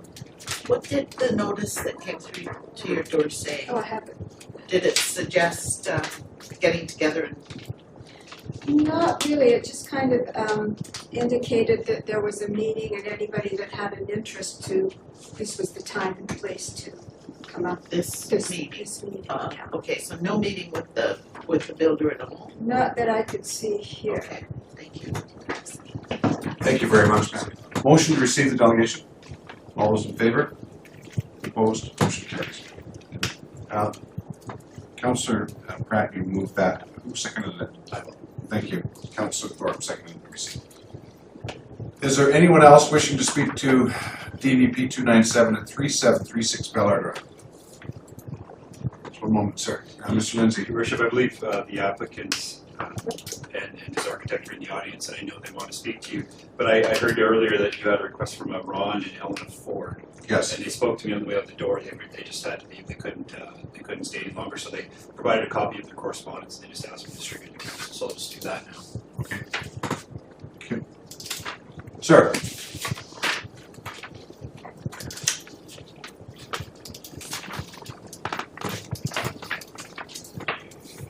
Thank you, sir. Name and place of residence. My name is Nathan Middleton. Nathan Middleton. Thank you. Just in response to a couple of the questions that came out, we had, in terms of the one applicant, or the one questions came from Eddie, the representative Eddie. We met with him twice. I've actually gone to his house. I've gone to every door there twice now. We couldn't get with anybody else but Eddie, so I've spent some time with Eddie. He actually came to my office and we thoroughly reviewed the project. There's a 3D model that's there because he had concerns. It's very difficult to get your head around what the perimeter wall height issues are. We put the diagrams together, plus a three-dimensional model, digital model that he had a chance to walk around. So we spent more than an hour and a half in my office with him on that particular issue. And I don't know what else I could have done to explain the process of what has to be done to them. The ideas about marking the site is quite unusual, although we certainly do that in construction, but it's a very time-consuming issue to try to create. The adjacent house to the west, in terms of the building heights and the wall heights, by this definition that we're undergoing now, is actually much higher. So this building can comply with the perimeter wall height ideas of the bylaw, and the reason it doesn't is the particular roof type, which is advantageous for the modern design, plus the people across the street. There is a sketch from across the street of balcony that shows you the roof gets broken up with better views because of it. So that's one of the reasons. So combined with the roof type, plus with the fact that there's a very easement on the lower level of the site, which doesn't allow us to build the site up very easily. That's why we need the perimeter wall height variances. It's not unusual. There's a lot of three-story houses all along Bel Air that have done the same thing. They build up the base of the building with boulders at considerable expense. You can go up to, I believe it's 3 meters with that. And then you basically do a standard roof type. And it's that unusual roof type we have with these shed roofs that gives it greater space. That's actually creating the need for the perimeter wall height variance. Thank you. Are there any questions from the delegation? Seeing none, motion to receive the delegation. Councillor Hong, seconded by Councillor Kipp. Discussion? All the question, all those in favor? Opposed? Motion carries. Okay. Is there anyone else wishing to speak with respect to DVP 297 at 3736 Bel Air Drive? Ma'am, we've had your delegation reports. Thank you. Seeing none, call the, there's a motion on the floor. No, there is no motion on the floor. Okay, motion to receive the delegation. Those in favor? Opposed? Motion carries. All right, so there is a recommendation on page 143 from staff. Councillor Brennan. Well, I'd like to test this idea of a delay to allow a more thorough consultation with the neighbors. So I would move that the project be delayed. I don't know if it's project or approvals be delayed for 3 months in order to facilitate consultation and a meaningful discussion with the neighborhood. Thank you. Can I get Mr. Lindsay to comment on that, please? It's been moved and seconded. Mr. Lindsay. Your Worship, I guess I would start with the notification requirements in a DVP versus the rezoning process. And I heard reference earlier today about a sign on the property. The only time that signs are put on the property is if we're actually rezoning land. So if there's an application, if it's a development permit, a development variance permit, or even a building permit to put a suite in, there's no sign. There is under the Local Government Act a requirement to notify adjacent property owners by mail or by hand delivered. And the city chooses to do both to make sure that we're covered. So on December 8th, those notices were delivered to the adjacent property owners. They would have arrived in mail after that date, of course, but they were hand delivered on December the 8th. I know that the applicant is anxious to proceed with development. The next stage would be obtaining a building permit. I would suggest the council wish to defer consideration of this, that 3 months would be an abnormal length of time compared to what we would do for a rezoning. A month, maybe more reasonable. council is, for a proponent that's followed the rules and has complied with the requirements, what you're doing is making a decision not to follow those. So I would amend that then to 1 month. So, and the seconder? I was the seconder, so are you asking for me to accept that? Yeah. Sorry, no, I don't accept the 1 month. Well, let's see the three. Okay. So, Mr. Lindsay, can you help with respect to this? Will go to public hearing, correct? No, there's no public hearing as part of the development permit. If council approved the development permit, the next step would simply be building permit. So, But we're talking about development variance permit here because of the walls and so on and so forth. Sorry, development variance permit. If the council approved the development variance permit, the next step would be a building permit. I'm sorry? The next step would be a building permit here. There's no further public process. Ms. Sammer? can I just ask a point of clarification? What steps of public consultation has the person failed to do, or the city and staff failed to do? So if we're gonna rectify this in 30 days, what haven't we done if we've applied for things? And what more do you expect us to do? So motion, there's a motion on the floor that's been seconded. So do you wish to speak to that as the mover? Well, just with regard to what hasn't the city done, I don't think anybody's saying that the city hasn't done something. We're asking the developer to take more time with the neighborhood. Just asking the developer to take more time with the neighborhood. There seems to be considerable concern. So anyone else wishing to speak? There's a motion that's on the floor that's been seconded. And I'm going to call the question. All those in favor? Opposed? I'm sorry? For 3 months. It was 1 month, I thought. No, 3 months. The seconder would agree. Thank you. Motion carries. Those who are opposed, so for the record. Okay, we're going to those now. I'll just add that if the consultation can be done in less than 3 months, then one would expect that it would be.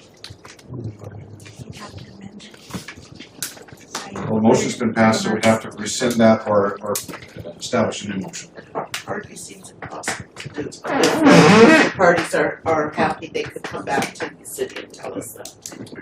So, Ms. Curie, I heard one councillor say that it was up to 3 months. Is that the way you read that? No, we just have 3 months. Yeah. Any modifications or changes to the motion would have to go either through, we'd have to repeal this and provide a new motion or provide a new motion with supplementals. Ms. Curie. And there wasn't agreement from the secretary, so I'm not sure. So the agreement from the seconder was on the question of reducing it to 1 month. I'm wondering. So the motion stands. Thank you.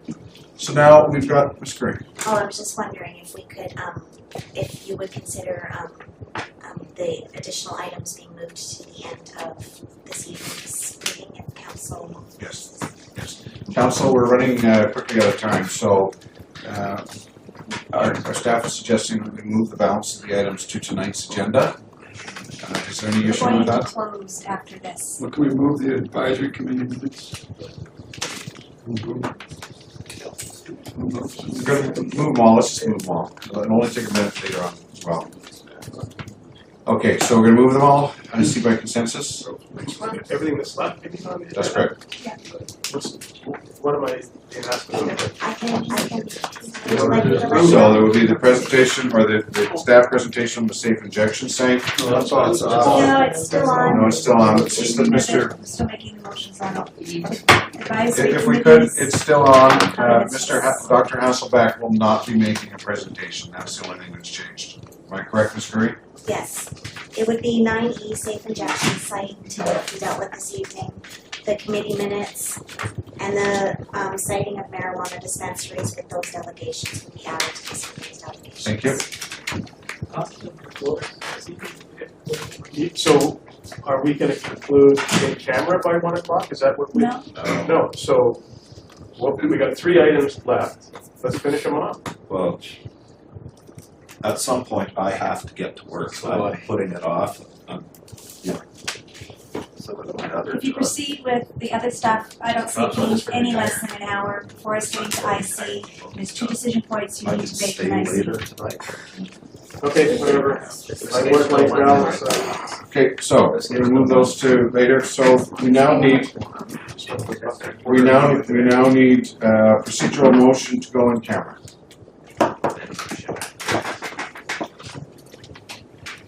We have a mover to go in camera. Yes. Councillor Pratt. Is there a seconder? Councillor Kitt, thank you. Discussion. There's some snacks in the other room, fruit. Thank you. Seeing none. All those in favor? Opposed? Show Councillor Kitt is opposed. Motion, you're in favor? Yeah, I was late. Thank you. Okay, you're first up. We're now in camera.